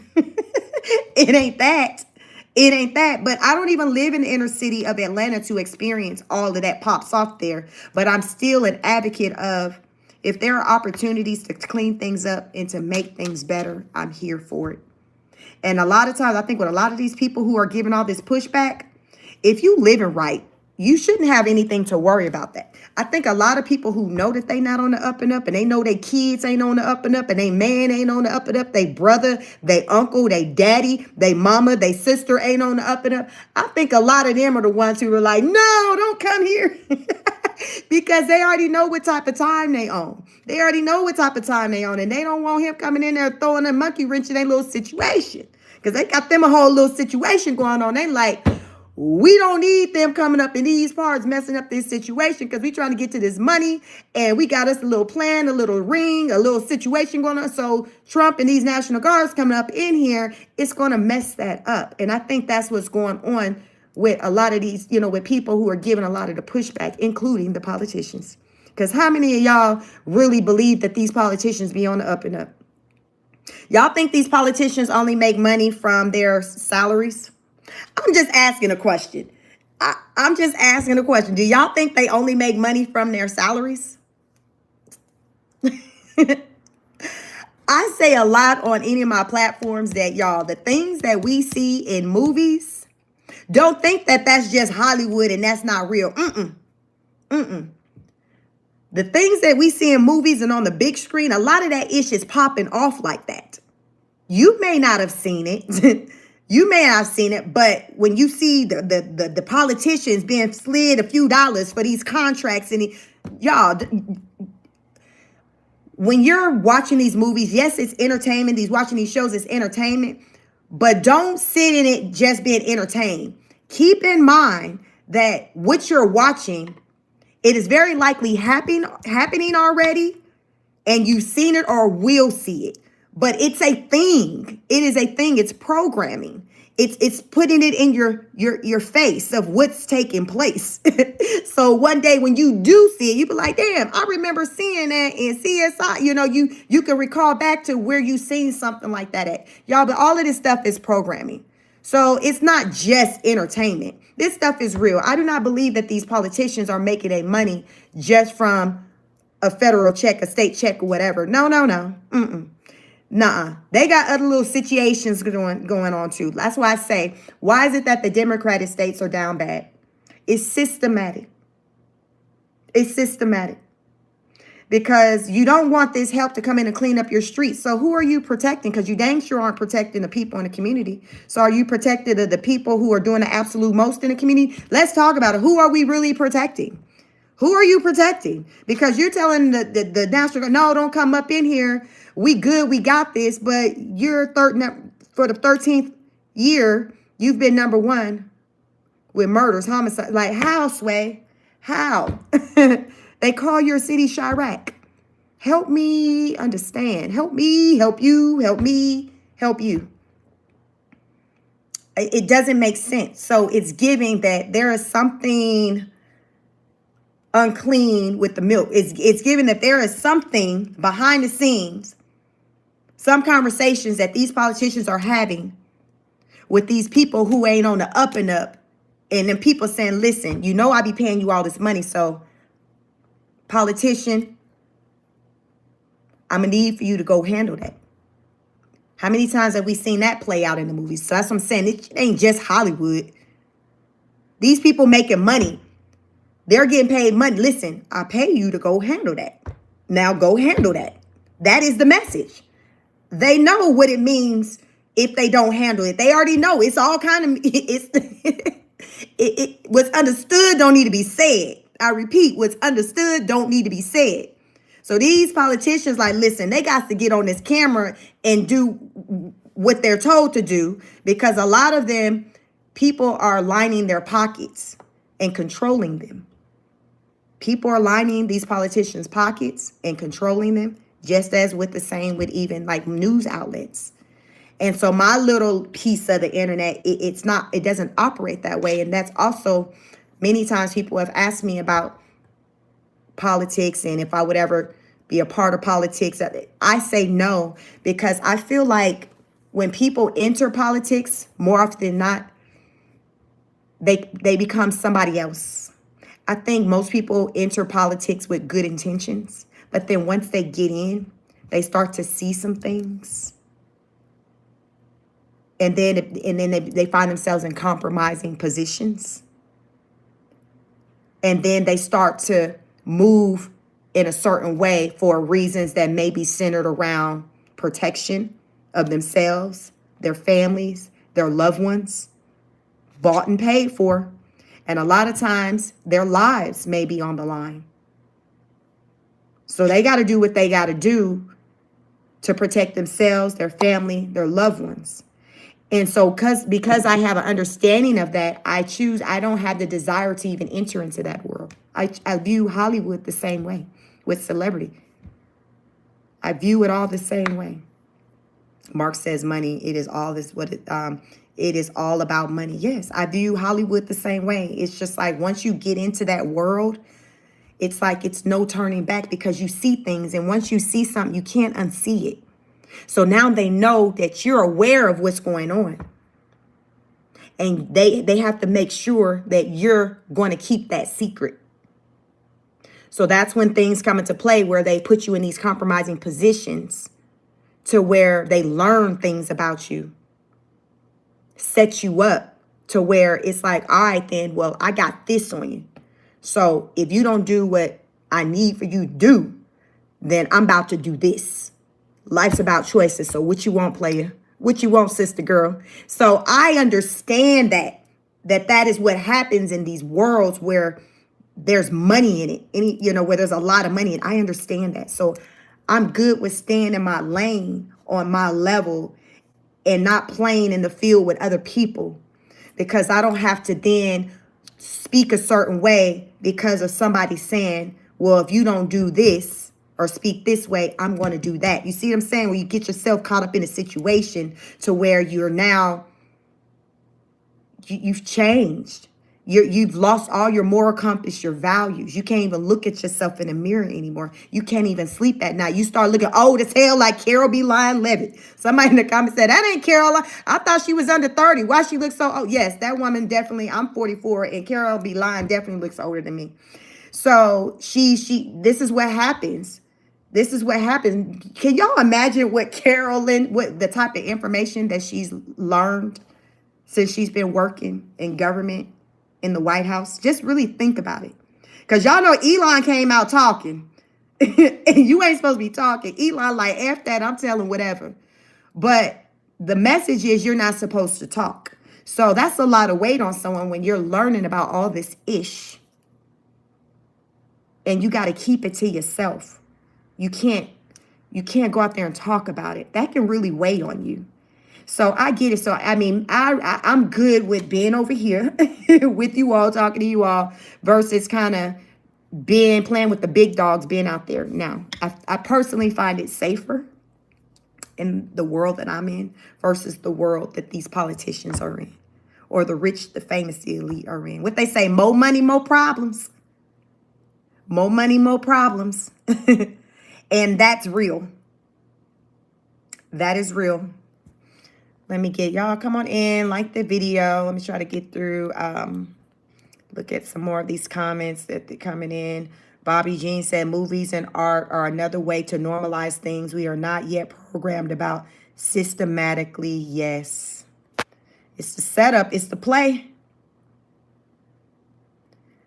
Sandra says, did you all just notice that Trump is getting nervous because he's lost another special election? Iowa's 1st district just went Democrat. I saw that there was a woman who won. She won by a little bit. I don't know if it was like what they say by like 5 points, 5%. But it wasn't like no close. But I did see her on a news clip earlier speak about winning Iowa. And that was a place where, where he won. So, y'all, it's getting serious out here.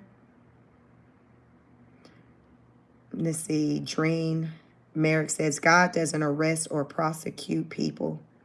California for Trump 2020 says they're bought. That's politics for you. I prefer to have no parts of it. I like to, talk politics over here on my channel. But I'm good. This is enough for me. With just doing my research, looking into things on my own, not working for like a news outlet and things like that. Therefore, I can just give my honest opinion and it not have to be centered around the thoughts and views of whoever my employer is. Yeah, I don't know. I don't know. I just can't really imagine kind of getting on a platform and I can't really say how I really feel. I got to speak a narrative of my employer because I don't even know how I would even be able to pull that off because I'm such a passionate person, if you can't tell. So I can't imagine just being able to do that and just really connect with the people and speak in a way that doesn't align with how I truly feel. And so that's what I like about just me being able to do what I do over here and as a content creator, because I can just say how I feel and it doesn't have to line up with how anybody else feels. And it's very liberating. And it's unfortunate that not everyone has that freedom to do that, to speak out and to say how they really feel. Mark, you says, I'm in Baton Rouge, 57 miles from New Orleans. Their mayor and police chief just got arrested. Corruption. There's a judge. Did you guys see? I don't got to look up her name. There's a federal. What's her position? Y'all seen that there's a woman. She's suing. Trump fired her. She says she ain't going nowhere, so she's suing him. Let me see what her name is. I learned about this, I think, last night. Trump hit with lawsuit because, okay, so there's this woman. She's a, let me see. Let me see if I can find this article real fast to get the details. But he fired her and she turned around and sued him. She said, I ain't going nowhere. Let me see. Federal.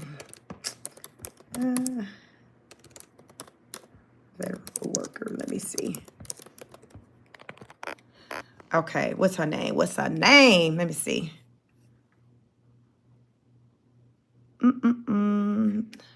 What is this woman's core? Okay. Correspondent breaks down lawsuit. What is this lady? I got her name. Lisa Cook.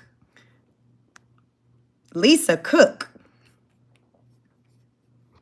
Let me see. This woman right here. Lisa Cook. So Trump, real estate fraud. Y'all, but that's the same. So the thing that Lisa Cook has in common, y'all remember, I think her name is Letitia James. She's the Attorney General for New York. Y'all remember that the Trump administration, I don't know if they ever went after her, but they were looking at side-eyeing her also for, I think, back in the spring. because I covered it on my channel, of course. But Letitia, I think her name is Letitia James, and they were accusing her of real estate fraud as well. So this week, a couple of days ago, you know, when I learned about the Lisa Cook woman and real estate fraud, I'm like, damn, what is going on with the real estate fraud? Because this sounds just like the situation similar to the woman in New York who had put on her paperwork, Letitia James. She had bought property back in around 80, and she listed her father as her husband on her loan application. And then I think maybe about 10 years later, maybe around 1990, I don't know, she maybe had went up to refinance that house, but she listed him again as her husband. And then she did another real estate transaction, a third one, where she bought a home in Virginia. This, now keep in mind, you all, this is Attorney General for New York. I believe that's her title, Letitia James. So then, and I don't know if it was in 2023 or 24, she bought another house in Virginia, and she had a co-borrower on there, which was a family member, and she listed the property as her primary residence on, you know, again, the loan paperwork. And at the time, she was a resident of New York, which she still is, and she was in her position as the Attorney General, which requires for you to be a resident of the state of New York to hold that position. So here it is. She had a loan in Virginia with special type of financing that was designated for residents of Virginia. And then here it is, and she's working in New York in a position that required for her to be a resident of the state of New York. So where's your home? So that was that. So then the fourth situation she had, y'all. So y'all see, I'm up to 4 situations centered around real estate fraud. So then she bought a property in New York, and I think it was a 4-unit property, but she listed it on the paperwork of saying, oh, it was only 3. So I'm thinking that based on the number of rooms in the building, it makes a difference with maybe what type of financing and things you can get. You know, see, I guess, you know, with the 3-unit situation, it was going to be a better deal that she can get with the financing or for the purchase or whatever. So she said, I think she was like, yo, it's a 3-unit situation versus a 4-unit, something like that, where she lessened the number of units in the building by like 1. And that turned out to be a lie. So I never seen where she officially got charged with anything, but she basically was just like, listen, they just coming for me. He just mad because, I was suing him. I was coming for him. This is all out of retaliation, all of that. Crazy work. So when I learned this week about Lisa Cook, another Black woman, I'm like, damn, what the hell? What is going on with this real estate fraud stuff? Like, what is going on? It is not a good look. What is going on? What's going on? So, baby, so Trump then was like, yo, Lisa, you need to step down. You need to resign. So definitely I guess she didn't actually get fired. I guess they said, like, listen, we need for you to resign. So they were like looking for her, giving her opportunity to step down. Yeah, we 10 likes away from 100 likes. Like the video, please. So he gave her opportunity to step down, resign. And she was like, nope, I ain't going nowhere. And she has filed a lawsuit against him. Yeah. So it's just another one added to the list of lawsuits filed against Donald Trump. He's had more lawsuits filed against him. Most of his lawsuits actually have been filed against him out of the state of California. This woman, Lisa Cook, I don't know where she sits. Let me see where she sits, because I had never heard of her before. So it says her title. Let me see. Let me turn my phone around so you guys can see. This is Lisa Cook. So I'm not familiar with this woman, prior to this story. So she's a member of the Federal Reserve Board of Governors of the U.S. So the reason why people kind of have a problem with what she's done is because she is the person who's in place to uphold laws. So if you mess around and you do fraud centered around financing and things like that, she's the one that you got to deal with. So she upholds the law centered around, like, you know, money. So they're like, not her out here, not her out here breaking the law, doing whatever, but though she trying to uphold it and make sure that everybody else uphold, you know, abide by the laws. Kind of like with Letitia James. I talked about it on my channel back when that hit the news back during the spring, where it's just like how the tables turn, I guess you can say. Cooking with History says real estate is a great way to gain wealth. That's why they cheat. Yeah, you know, my sister's in real estate, and she said, you know, the fastest way to wealth, to get into the money, to becoming rich is through real estate. So that is a true statement, Cooking with History. When you know, you know. So she's actually filed a lawsuit. Let's see if we can find, let's see what they're saying 7 hours ago. Judge delays decision on Trump's move to fire Fed Governor Lisa Cook. Here's what's next. A lawyer, so I'm on finance.yahoo.com. A lawyer for the Federal Reserve, Governor Lisa Cook, clashed with the Trump administration Friday. So that was today, August 29, 2025. In an emergency court hearing to decide if the governor may continue her job. U.S. District Judge Gia Cobb, an appointee of former President Joe Biden, left that central question in a high-stakes hearing unanswered, leaving time for Cook's legal team to file additional legal documents and confer with the administration on procedural next steps. Cook's lawyer, Abe Lowell, is asking Judge Cobb to block President Trump from firing Cook and allow Cook to continue on her job. In other words, maintain the status quo. That includes participating in the Fed's policy meetings, with its next two-day meetings set to kick off September 16th. It's my husband's birthday. Justice Department Attorney Yaakov Roth argued that the president should be permitted to fire Cook, alleging that before her confirmation as federal governor, Cook had made contradictory representations on mortgage applications. Child, what? Roth argued that after Cook's confirmation, she made further contradictions, representations about her real estate properties on documents submitted to the U.S. government. In June 21, Cook purchased a home in Ann Arbor, Michigan, using a mortgage application that designated the property as a primary residence. That is what Letitia Cook did. Remember, I said she was the New York AG Attorney General. She did the same thing. She designated the Virginia property as her primary property, and she never lived there. She literally, I think she just did like a DocuSign. I don't even think she was there for the closing. During the investigation, they saw that a family member was living in the house. The family member was also on the paperwork, I think, as a co-borrower. Letitia never lived in that house, but she signed documents and said that it was her primary residence, which turned out to be lies. I think an attorney for her came out and said, yo, she didn't intentionally do nothing. This was just a misunderstanding with the completion of paperwork, all this and that. 4 times? Baby, 4 times? Okay. Remember, I ran down the 4 situations Letitia Cook had centered around mortgage fraud. So back to, that was Letitia James. I'm sorry. Letitia James had 4 situations centered around mortgage fraud.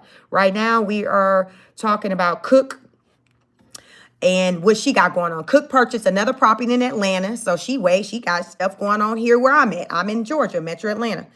In Atlanta 2 weeks later, using a mortgage application, designating that property as a private. Baby, okay, she doing too much. She using Atlanta as a primary resident and Michigan as primary residence. She must got one of them flying cars or something like I seen today being covered, talking about y'all in the Bay Area at the end of this year, top of next year, they about to release their first flying car. Y'all seen that?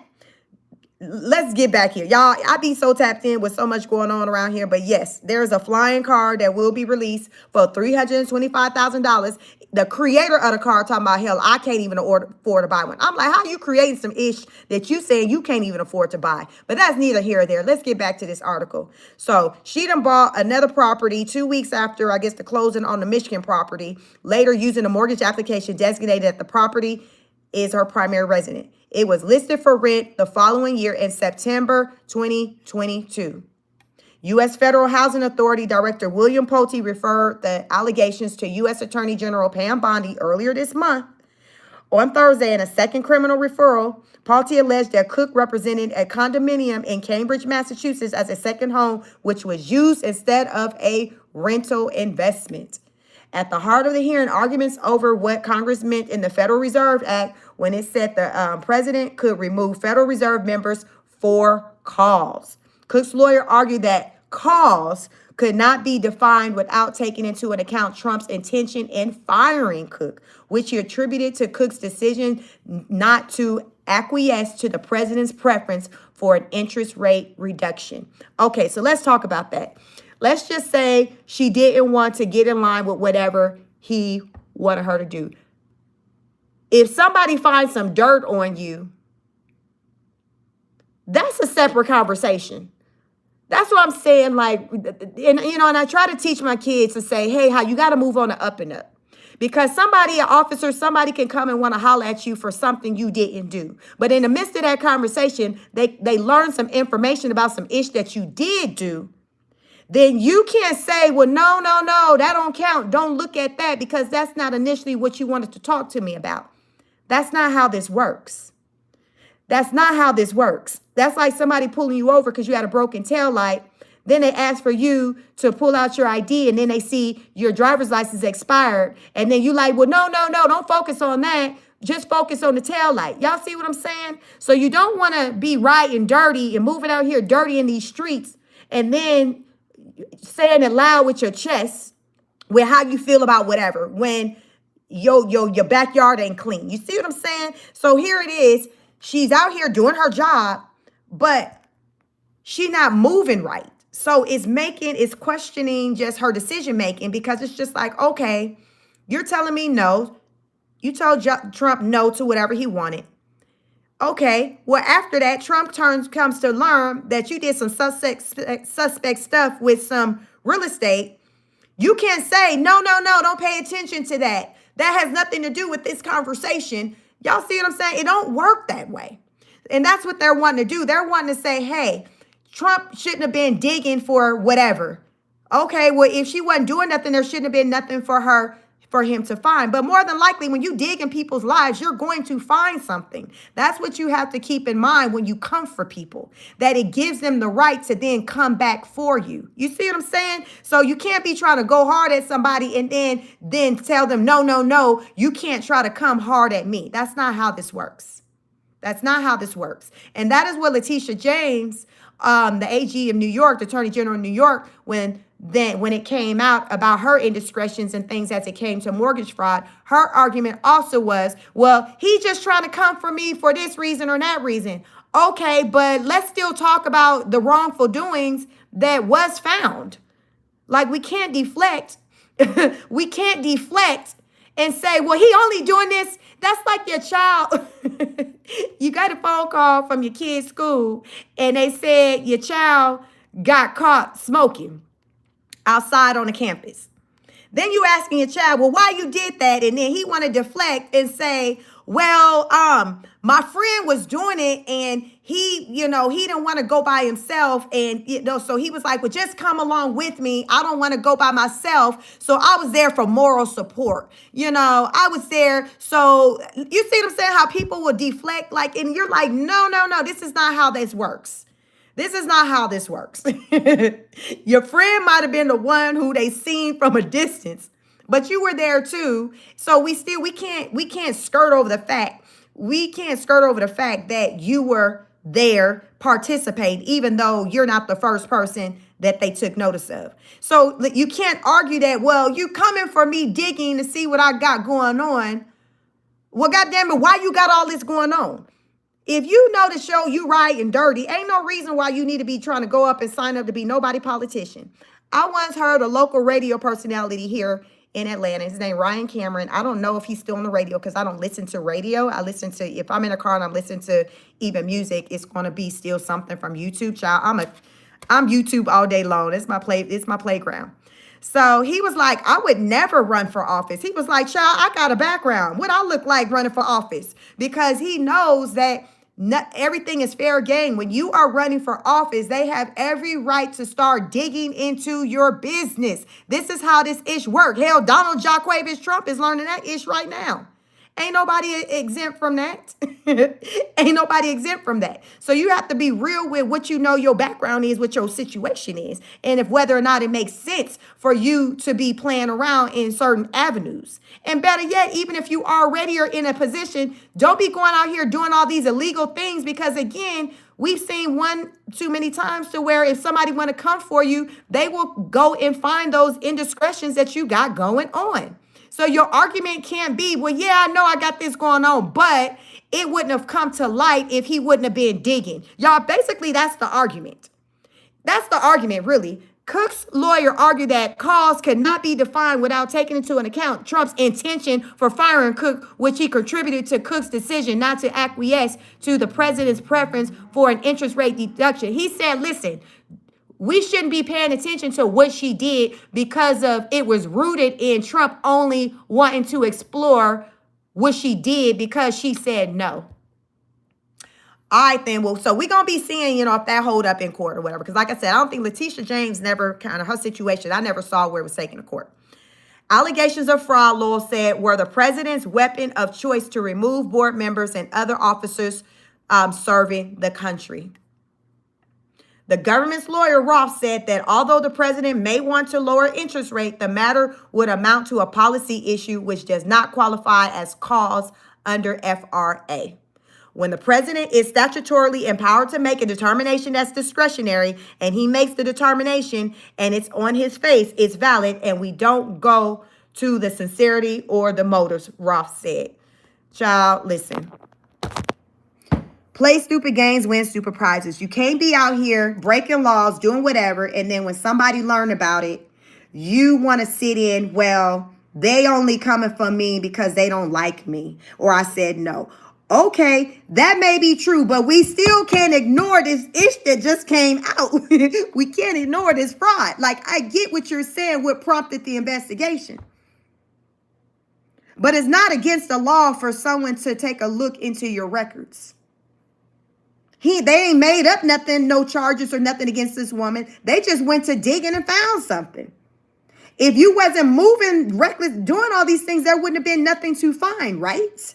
There's nothing to find. So how are you mad that, well, he shouldn't have been, because basically the argument is he shouldn't have been looking anyway. So because he was looking and he only was looking because I told him no, it shouldn't count.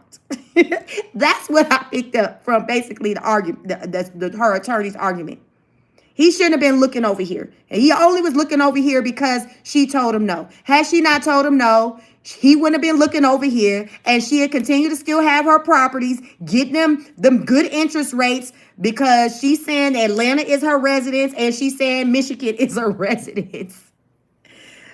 Y'all, you can't make this issue up. I just come out here, y'all, on Beyonce's internet, and I just reported. Y'all, we got 99 likes. Who's going to be the 100th like for the night? Y'all, it's crazy out here in these streets. Jizzle says she lied plain and simple and can't be your primary residence in another state. What is the disagreement? Rental properties have a higher interest rate than primary residence. You don't understand because you don't own property. And as a property owner, multiple times, like, I get that. And with her, they're like, I mean, well, what's the big deal? It wouldn't have come to light if he wouldn't have gotten upset that she told him no, because that's basically what they're sitting in. The calls coming from the reason how this truth came about. To me, the reason is irrelevant, really, if you're breaking the law. Just as I told my son. The reason is irrelevant. If you're doing wrong, or even somebody suspects you doing wrong, and you're like, they shouldn't even been questioning me anyway. Okay, that may be right. But when they do question you, and in the midst of that questioning, they learn of something that you did that was wrong. Now it shifts the conversation to, well, let's talk about this. It shifts the conversation. You can't sit in, well, I don't want to talk about that because that's not the reason why you wanted to talk to me. That's not how this works. And that's the lesson I teach my children. I got son, in particular, my 17-year-old son, when he got caught up at school last school year. And he felt like, well, they shouldn't have been questioning me. I didn't do nothing. But then in the midst of that questioning, there was something wrong that they discovered. And he's like, well, but the reason why they came to talk to me, I get that. But that's why you got to make sure you're on the up and up, because anybody at any time can come holler at you. So you want to make sure that you clean, that you ain't right and dirty. So when they do come and holler at you for whatever reason, they ain't going to find shit. That's the message of the story. That is the message of the story. Because it doesn't hold up in no court system that, well, they shouldn't have been looking at that. They only stopped me for this, but they found this. So I don't feel like they should be talking about this. That ain't how that shit work. Not in the USA. I ain't no lawyer, but I know enough to know that ain't how it works. And a lot of people get caught up in stuff just because of that, where the attention was brought on from this, but in the midst of them looking here, they find this. So now that it's like, oh, well, shit, this right here is serious. I know I only came over here for this, but God damn it, I didn't know you had all that going on, So it's like, oh my God. But that's what happened when you're not in the up and up. That's why I say, hey, son, you got to be on the up and up, because you never know when somebody gonna want to holler at you. Somebody may want to search your car, your bag, or whatever, because especially as a Black man, that's going to be likely your experience where you're going to be questioned more than probably the next person, even if you do live in the suburbs. That's reality. So you have to understand that and to know that, okay, I know this is the way that my life experience is likely going to be. So with that being said, I have to make sure that I'm doing shit right by the book. So therefore, at any time, if somebody my husband, he like Rambo, y'all, with the weapons. Everything is legit. My husband has times where however he's pulled over, he'll let him know, hey, I'm a licensed carrier. He'll step out the car. They pulled it. I remember this happened once. He came home. He was late. And I'm like, where is he? He didn't come home. I'm like, something was wrong. So he was coming home from, I think a meeting, something like, and so when he got home, he was like, what happened? He's like, I got pulled over. Not sure what the reason why they pulled him over, something minor. He didn't even get ticketed. And when they pulled him over, he let him know, hey, I have a weapon. I'm a licensed gun, So they say, okay, where is it? He told him where it was. He gets out the car. They look for it. They find it. They do their thing. And see, it's damn legit. You see how this works? You see how this works? When you're doing shit the right way, it makes a difference for your outcome. You got to do, man, if it wasn't done the right way, it'd be a whole situation. He can't be on with them. That ain't why you pulled me over. So why you locking me up for having this weapon? You can't sit in that. That's why you got to make sure that you're on the up and up with how you're moving in these streets. You got to be smart.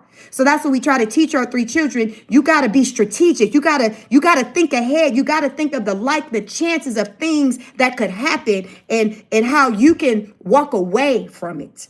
How you can get home to your loved ones, how you can survive it. You gotta think ahead. You gotta think ahead, and to start by being on the up and up.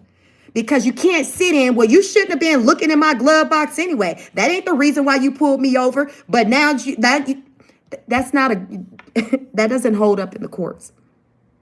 So my husband, no matter how many weapons he has, he's legit. He can have them 85 if he won't. Child, he got one for every finger. Don't start none, won't be none. That's the type of time he on. But he's done it the right way. So nobody can't try to say something to him because of how he did it. It's not what you do, it's how you do it. It's not what you do, it's how you do it. And that's what I teach my kids. You got to do it the right way. You got to do it the right way. And these people that I'm using the example for, these politicians haven't done their ish the right way. And that's why they backpedaling on, well, you shouldn't even been looking at that. Why you was all up in my drawer anyway? You know, and it's just like, these are the people who leading to the pits of hell. These are politicians out here trying to lead people to the damn pits of hell. I'm over here teaching minds. I ain't raising no fools over here. We're not doing that. We're not doing that. We got to make good decisions. We got to take responsibility, and we got to be accountable. So that was the message I told to my son, the importance of being accountable. Be on the up and up. Be on the up and up, because you never know, one poor decision, it can just change the trajectory of your life. Just one decision. Just one decision. William said, just tell your kids not to break the law. I got my vehicle searched at 2 a.m. She searched my car and then after gave me a ticket for not making a full stop when turning at a red light. Just adhere to the law. It is really, William, like that simple. But people make it deeper than that. That's why I'm like, I tell my kids, just do right. Just live. I don't have to worry about you all looking over my shoulder. My husband don't have to worry about looking over his shoulder, because we on the up and up. We live right. And it's a wonderful feeling being able to move about and not having to look over your shoulder or think that, man, if I were to get pulled over, they going to find something. I've never had that feeling. I don't know, y'all, how people go through life with that feeling. Like how? To where you got to sleep with one eye open, one eye closed. You got to wonder like, oh shit, I hope somebody don't pull me over. I got to go to Walmart. My tags ain't. Like, I just can't even imagine. Anxiety be on 10. I can't even imagine. So I'm going to always try to do things on the up and up, because to me, life is easier when you just play by the rules. Life is easier when you just play by the rules. That's what I found with my life experience. And I compare that against people who don't play by the rules. My life seems a whole lot easier than theirs. I don't have to experience everything to know that something ain't right or what I'm doing is better. I'm one of them people, y'all, I don't have to experience everything for myself. You got some people who got to experience everything for themselves, and then you got some people who can learn lessons from other people, from other people's experiences. That's me. I've never been that one where I got to see for myself. No. And because me being the way I am, it saved me from dealing with a lot of just nonsense drama with men, legal issues, like anything, because I sit back and I peep game. I don't have to experience it. I can see more than enough people experiencing it to be like, yeah, that's not what I want. This not for me. This not for me. But some people gotta just experience it themselves and be like, oh, this what you was talking about? Yeah, bitch, I didn't try to tell you. But some people, some things are meant for you to experience, but I don't think everything is. I don't think you got to experience going to jail to get the full effect of that. That ain't where you want to be. I know I don't. I ain't got to go sit behind nobody's bars and be like, oh, shit, this what they was talking about? This what they meant when they said that they tell you when to go to bed, when you wash your behind. This what they meant? I don't need to experience it myself. But you got some people who like, shit, I got to see. I didn't believe them when they said it was that bad, that, that they was taking your cookies in jail and all. I didn't believe it was true. I thought it was lies in them movies. They was just lying and it was just entertainment. Oh, okay.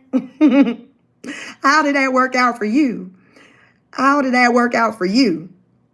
And usually the people who have the worst, the hardest, the toughest experiences in life, they're experiencing, they're not learning from other people. You got to learn, smart people, you sit back and you peep and you're like, oh, wow, I see what they did and how it worked out for them. So let me not do that. Maybe let me try this over here because I can see that they did that and that didn't work out well. That didn't work out for them. And I see a bunch of people that did it that same way and it didn't work out. So I'm not going to do it that way. You see what I'm saying? Y'all, this shit ain't that deep. I got a lot of education, but what y'all hear me over here talk about is straight common sense. This is all straight common sense and discernment. It ain't got nothing to do with no college degrees or nothing. This is common sense over here. And a lot of people, like what they say, Dr. Phil said, common sense just ain't that common. And a lot of people don't move with common sense. And it's just like, all right, then good luck with that. But I'm common sense all day over here. I got the book sense, but most of this stuff I kick to y'all is rooted in common sense. It's rooted in common sense. And a lot of people out here just moving on stupid. A lot of people is just it's just people just moving and is rooted on just stupidity. It's just like, now what made you damn do that? Marky says, nope, I'm all in on being honest. If you don't do anything wrong, you don't have to look over your shoulders. That's been the story of my life. That's been the story of my life. You know, and here it is, I'm not perfect. I know what it is to be in situations to where I'm not being as honest as I should. And because of that, I'm kind of like paranoid, like having to look like, oh shit, I need to. So I've had stints of feeling that. And it's not a good feeling. So I'm like, shit, I've learned that, my younger years, I'm like, shit, I don't want to be on that type of time. I like knowing that I'm living in my truth at all times with whoever I'm dealing with. What I tell you, it is what it is. You can fact check, you can do whatever. I love that, because you ain't finna come up and get me talking about gotcha, bitch. You not finna have no gotcha, bitch moment with me. You not finna have that with me, because I'm on the up and up. But everybody can't say they on the up and up. So, I mean, shit, to each his own. To each his own. William said, I mean, honestly, I don't see how anyone can really disagree with this woman right now. She's telling you, just be smart in general. Like, don't drive high. Have your paperwork. It's the little shit, William. It's the simplest things that people just act like, I don't know what you're talking about. People like, and y'all, I come out here, I don't assume anybody know any of the things that I know. So when I come on here, I share information because someone may not know. So I come out here from a place of just teaching and informing, because I do understand that that is my calling. I have my education. I have a lot of education, and that includes having a master's degree in clinical mental health counseling. So I have an understanding when it comes to just the ideology, the thought process, mental health, all of that stuff, because I studied it. But a lot of just the things that we deal with life is just common sense, discernment, learning from our experiences, not feeling like you got to go out there and try everything for yourself and see for yourself. Because for many people, it don't work out. And it's unfortunate that you got some to where a lot of people it may very well be, I got 3 children. It may very well be one child where it's just going to be different on some type of time where I hear what you're saying, but I got to see for myself. Sometimes it's just the makeup of a person. Sometimes people are just like that, where they be on some type of time of just, I got to see for myself. Where they say you can lead them to the water, but you can't make them drink. So all I can do is teach. All I can do is teach my children. All I can do is come out here and kick this knowledge to you all, share it, inform. That's all I can do. That's all I can do. That's all any of us can do. But what you're not going to do is walk away from having an experience with me to say, I didn't know. Because Chic done got them told you, mama done told you. You're not going to walk away. I don't have all the answers, y'all, but I promise that anytime somebody come to my live, you're going to walk away knowing more than what you did when you came in. And that's what it's rooted in. I don't have all the answers. But I know a thing or two. I know a little something to where I'm like, you know what? I can get out here and just share some things. I know some things. I haven't been on this planet super long, but damn it, I'll be 45 this year, so I'm damn closer to 50. So I've lived enough and have experienced enough to have something to share. And it's a lot of people out here moving recklessly like they just don't know. And it's like, that's unfortunate, because I think a lot of people don't have people in their lives to kick this truth to them like this. They don't, it's like a lot of things that I know experience, I just had to experience through life. It wasn't like someone was talking to me about a lot of these things. So thank you, Mark. It makes a difference of when you got somebody who can say some things to you beforehand versus after the fact. Timing is everything, everything happens for a reason. Sometimes your help, your savior comes in a form, maybe somebody threw a screen, a message that you receive that came to you in a way to where, damn, I didn't think I was going to get this message this way. My mama been telling me, my grandmama been telling me that. Now this woman saying the same. Some of this shit, y'all, I'm not the first and I'm not going to be last to say this stuff. But sometimes it hit differently when you hear it from somebody else. Y'all ever experienced that? Where it hits differently when you hear it from somebody else and, you know, somebody close to you. My husband gets so mad at me because for years, we've been married over 20 years. I'll be married October 1st, 21 years. He'll tell me some issue over the years, and then I'll come home and I might repeat the same thing because somebody at work or somebody said something and he just shake his damn head because he like, well, hell, I've been telling you. Y'all ever experienced that? But it be like that sometimes. And I think a lot of times you all, it seems like when the message is coming from someone close to us, like a loved one, that's when we don't really want to hear it. But if it's somebody that don't know us and say the same thing, it's almost like that's when we want to take it as gospel because we feel like, damn, they don't even know me and they saying this, so it must be true. It must be true because they saying this and they don't have no biased thoughts or nothing. And that's why I'm an advocate of like counseling, because if you go to a counselor, they don't know you from a can of paint. So you very well may likely hear a message that you heard from your mama, your grandmama, your sister, but because it's coming from somebody who's unbiased that don't know your history like that, all your business, they genuinely tell you some ish based on for what you giving. You like, damn, I guess it is effed up. I didn't realize my ish was effed up like that, but they had been saying it. I guess they was right, but I ain't gonna tell them they right. You know, so sometimes it be like just because it's the messenger. And my mom gets so upset because she'll be like, Chic, you'll tell your sisters the message and they'll take it. And then when I tell them, they think I'm crazy. And, you know, so she kind of gets in her feelings because I can deliver the same message in a different way. But though her delivery is coming from her and it's not received. So it makes a difference too. It's a couple of things. It makes a difference on your delivery. And then also sometimes people don't want to hear certain things from certain people. It's just like that. It's like they don't want to hear it from you. They just don't want to hear it from you. They don't like you. They don't trust you. They just don't want to hear it from you. But if somebody else says it, then it's just like, oh, okay.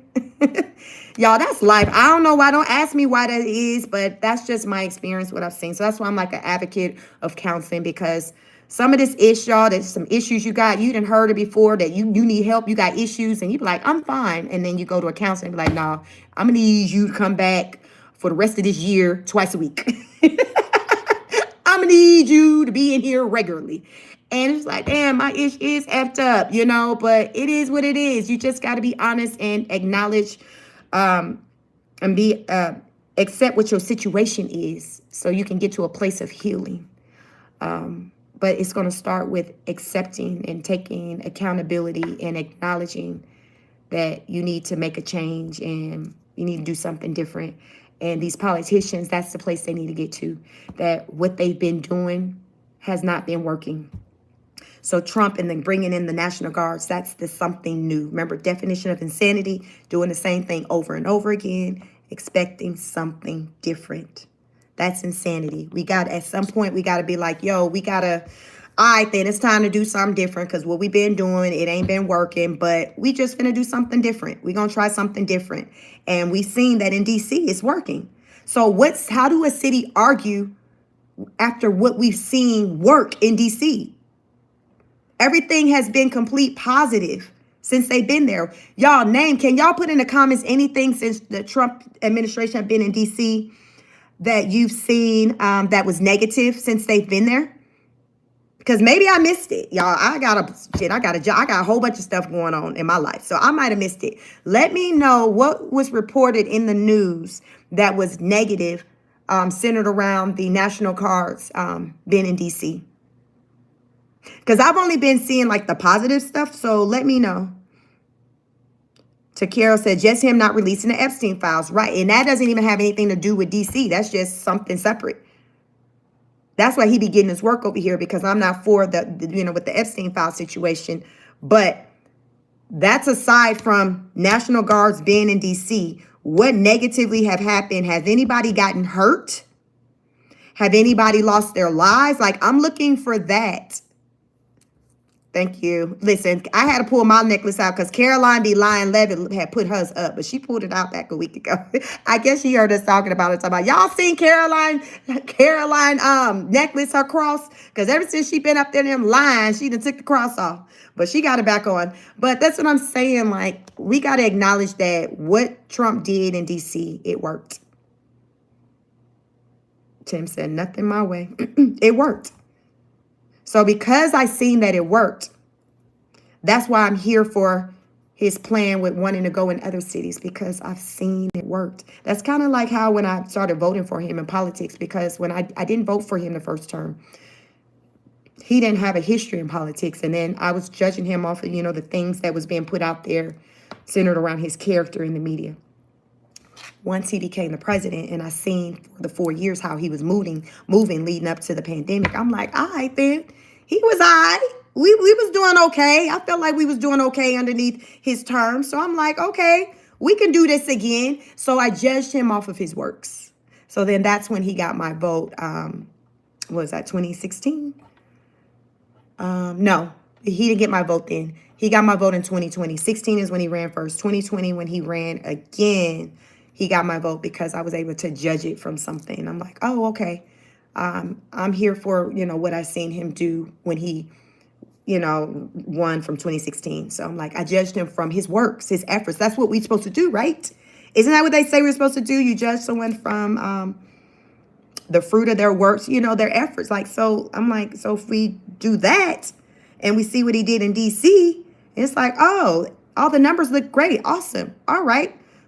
Okay, so what city you say you want to go into next? Because we've seen that work.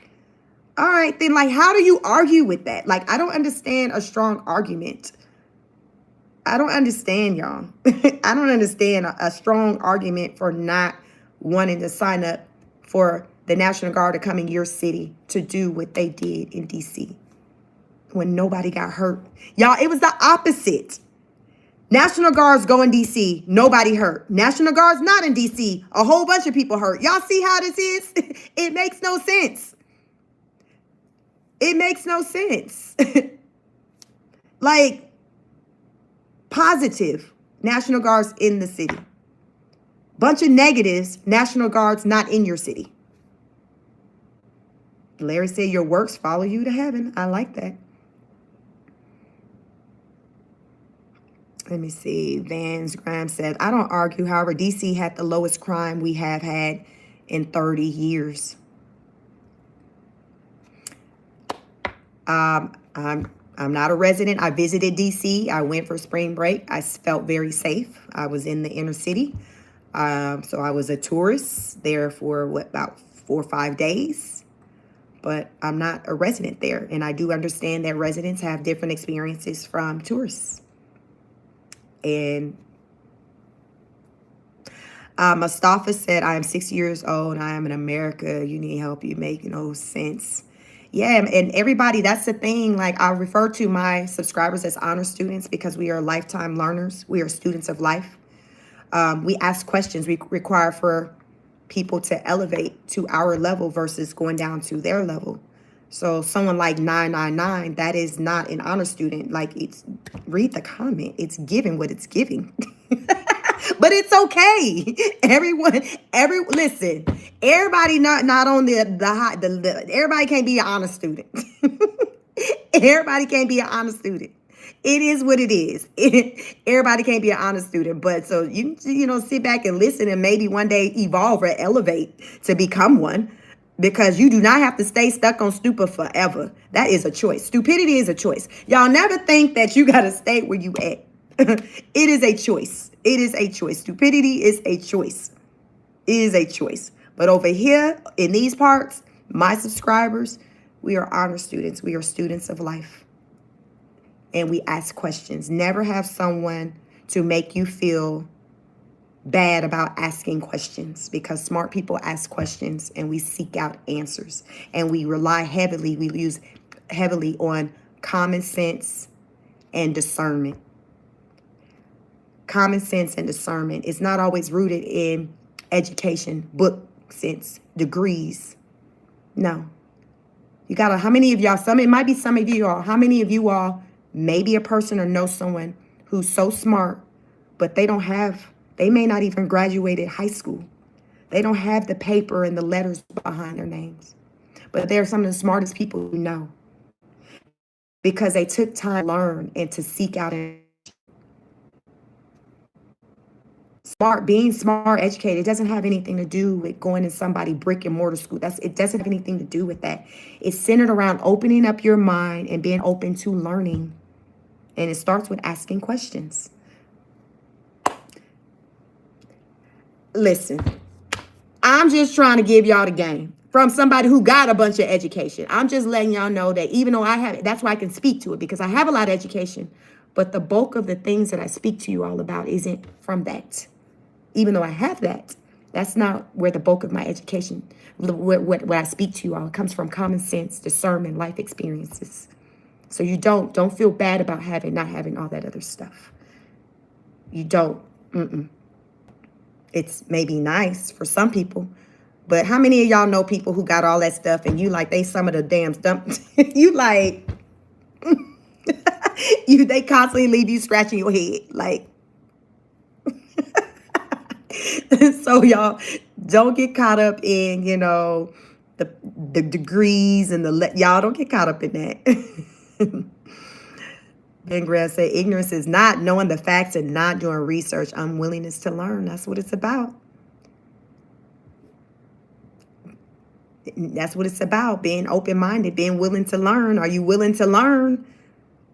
That's what I do over here, y'all. I'm like, what's going on with these political streets, y'all? Before, I wasn't interested in politics like that. But then when the world started changing the way it has, I said, listen, it's real different out here in these streets. And I need to see something.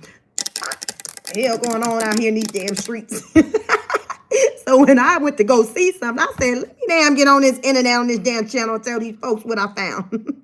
But y'all, that's really what it was rooted in. Me trying to he said, let me see what he mean by that.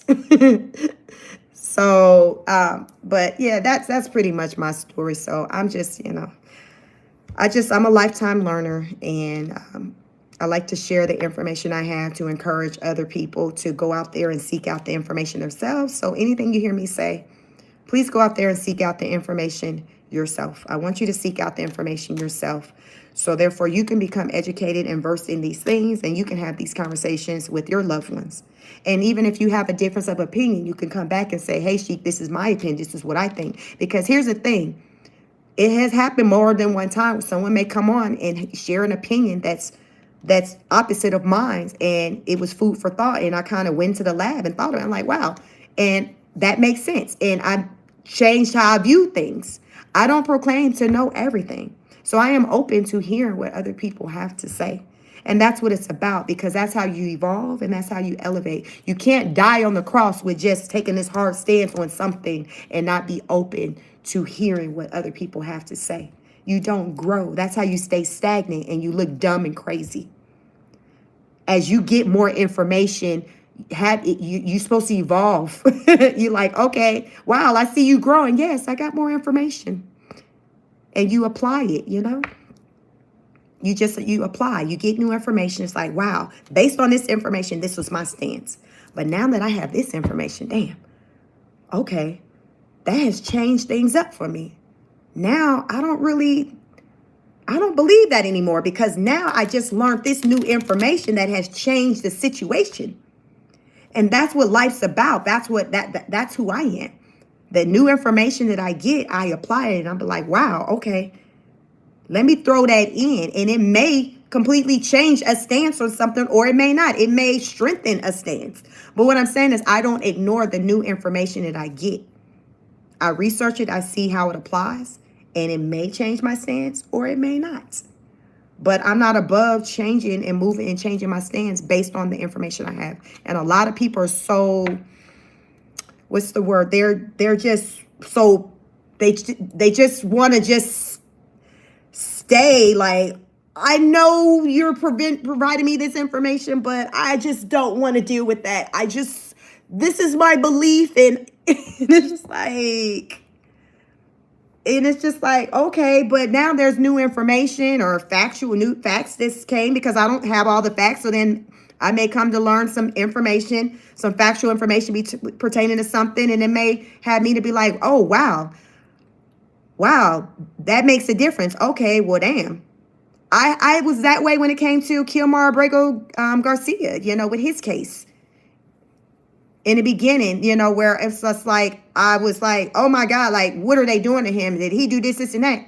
And then when I got information, learn things, it's just like, okay, oh, that's why he got flued out. So it kind of changes things. And it's just like, oh, it makes a difference when you have information versus when you don't. That's just life. The more information you have, the more informed decisions you can make. How about that? The more information you have, the more informed decisions you can make. So I like to, get as much information as I can. And sometimes it takes a while, over time, I get more and more information. And you all, if you follow my channel, you'll watch me grow, and I'll talk about it and be like, y'all, this is what we've been talking about, but let me tell you about the new information that I got. Let's talk about it. And I'll share, oh my God, now I know this new information. Now, y'all, I don't believe, remember on the last live, we talked about this. Now that this came out, I understand why the Trump administration is doing this or doing that, because now I got this piece that wasn't reported.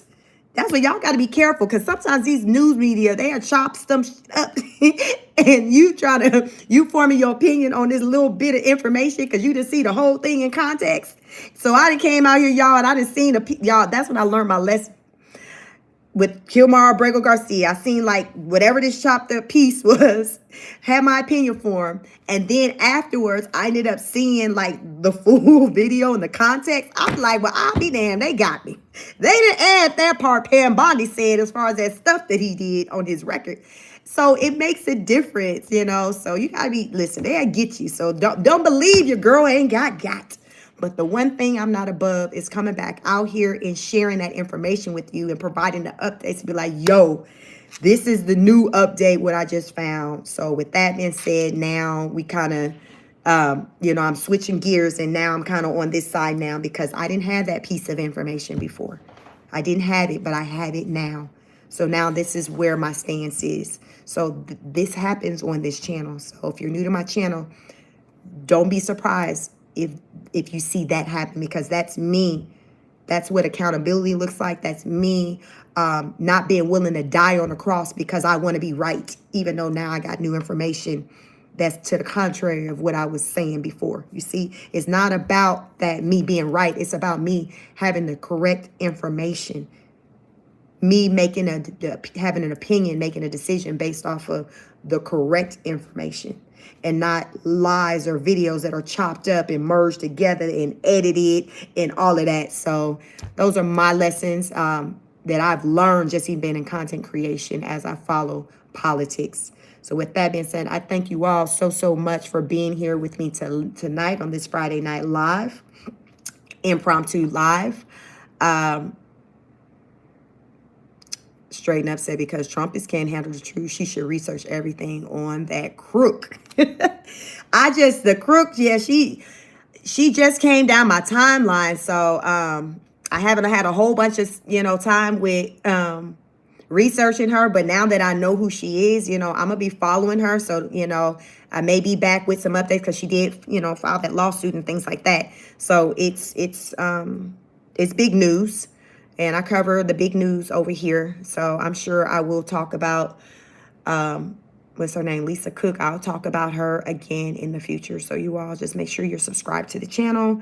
I go live Tuesdays and Wednesdays. I do what I call Car Chronicles. So I'm in my car doing content. It's usually in the morning time between the hours of 7:30 a.m. and 8:30 a.m. Eastern Standard Time. Outside of that, I will, do lives like this on like the weekends where I'm just, in my studio and I'm able to show you all some things on my laptop. So we get into some things over here. We have a good time. We do numbers over here, but it's a reason why. So it's not, it wasn't by chance you found your way over here tonight. So I thank you all for being here with me. I hope you all enjoyed being over here, listening to the content and partaking in a discussion. Mark, you say, I enjoyed this. I'm now a subscriber. Have a blessed night and a great weekend. Thank you so much, Mark. Thank you for engaging. Tim's one of the, my writers that's been around and listening, been a subscriber for a minute now, maybe since early when I started this channel, or at least started talking politics. So people tend to stick around over here because we talk our talk over here, but it's all based on truths. It's nothing made up. And I welcome all opinions, whatever, your political stance is. I welcome it all. I just ask for you to be respectful. Just be respectful. It's the little things for me. Like, share, and subscribe. We had a good night. We got over 100 likes, 123. So I'm happy with that. Because sometimes y'all would be playing with me with the likes. And then YouTube didn't interrupt the live. But I told y'all they don't like me talking about Epstein. And they don't like me talking about alligator Alcatraz. Because I be going in. Don't get me started about the Epstein files. Y'all want to see me get Trump that work? Let me get talking about them Epstein files. So, but tonight I'm like, y'all, we talking about this Chicago stuff because it's like, people are in their feelings. But listen, Trump like, y'all be all right. Just like them people in D.C. was all right. Y'all gonna be all right too. We on our way. Had them hot dogs and pizza slices ready. And we coming through. We trying to see something. We are coming through. So I will be tuned in to see how it goes. I will be tuned in to see how it goes. And you all be tuned in as well. So you'll be able to have something to add to the conversation. I may be back out here live. It's a holiday weekend, so I don't have to go, work on Monday. So I may hit y'all with another live over the weekend, holiday weekend. So make sure you have your notification bell on so you know when I go live. Because I don't know, might be in my car. I'm good for just going live in the car, in my studio, doing a walk and talk where I'm just walking in my community and talking my talk. So, we switch it up over here. We switch it up over here. But I thank you all so much. I like to say, go out into the world, show up in a way in which you want others to show up for you. Like, attract, like. Just be nice. Be nice. Take care of yourself and one another. Heavy on taking care of yourself. So many of us, we out here worried about everybody else and neglecting ourselves. So take care of yourself. Heavy on taking care of yourself. Take care of your mental health. Take care of your mental health. Because when this breaks down, everything else breaks down. So just make sure that you're good up here, okay? Figure out what that means for you. Work on that. Prioritize that. Prioritize that. Until then, thank you so much for being a part of this live. If you came in late, be a part of the replay game. Replay the content. I accept supports in any type of way, but those free supports, like just watching the content, hitting the like button just goes a long way.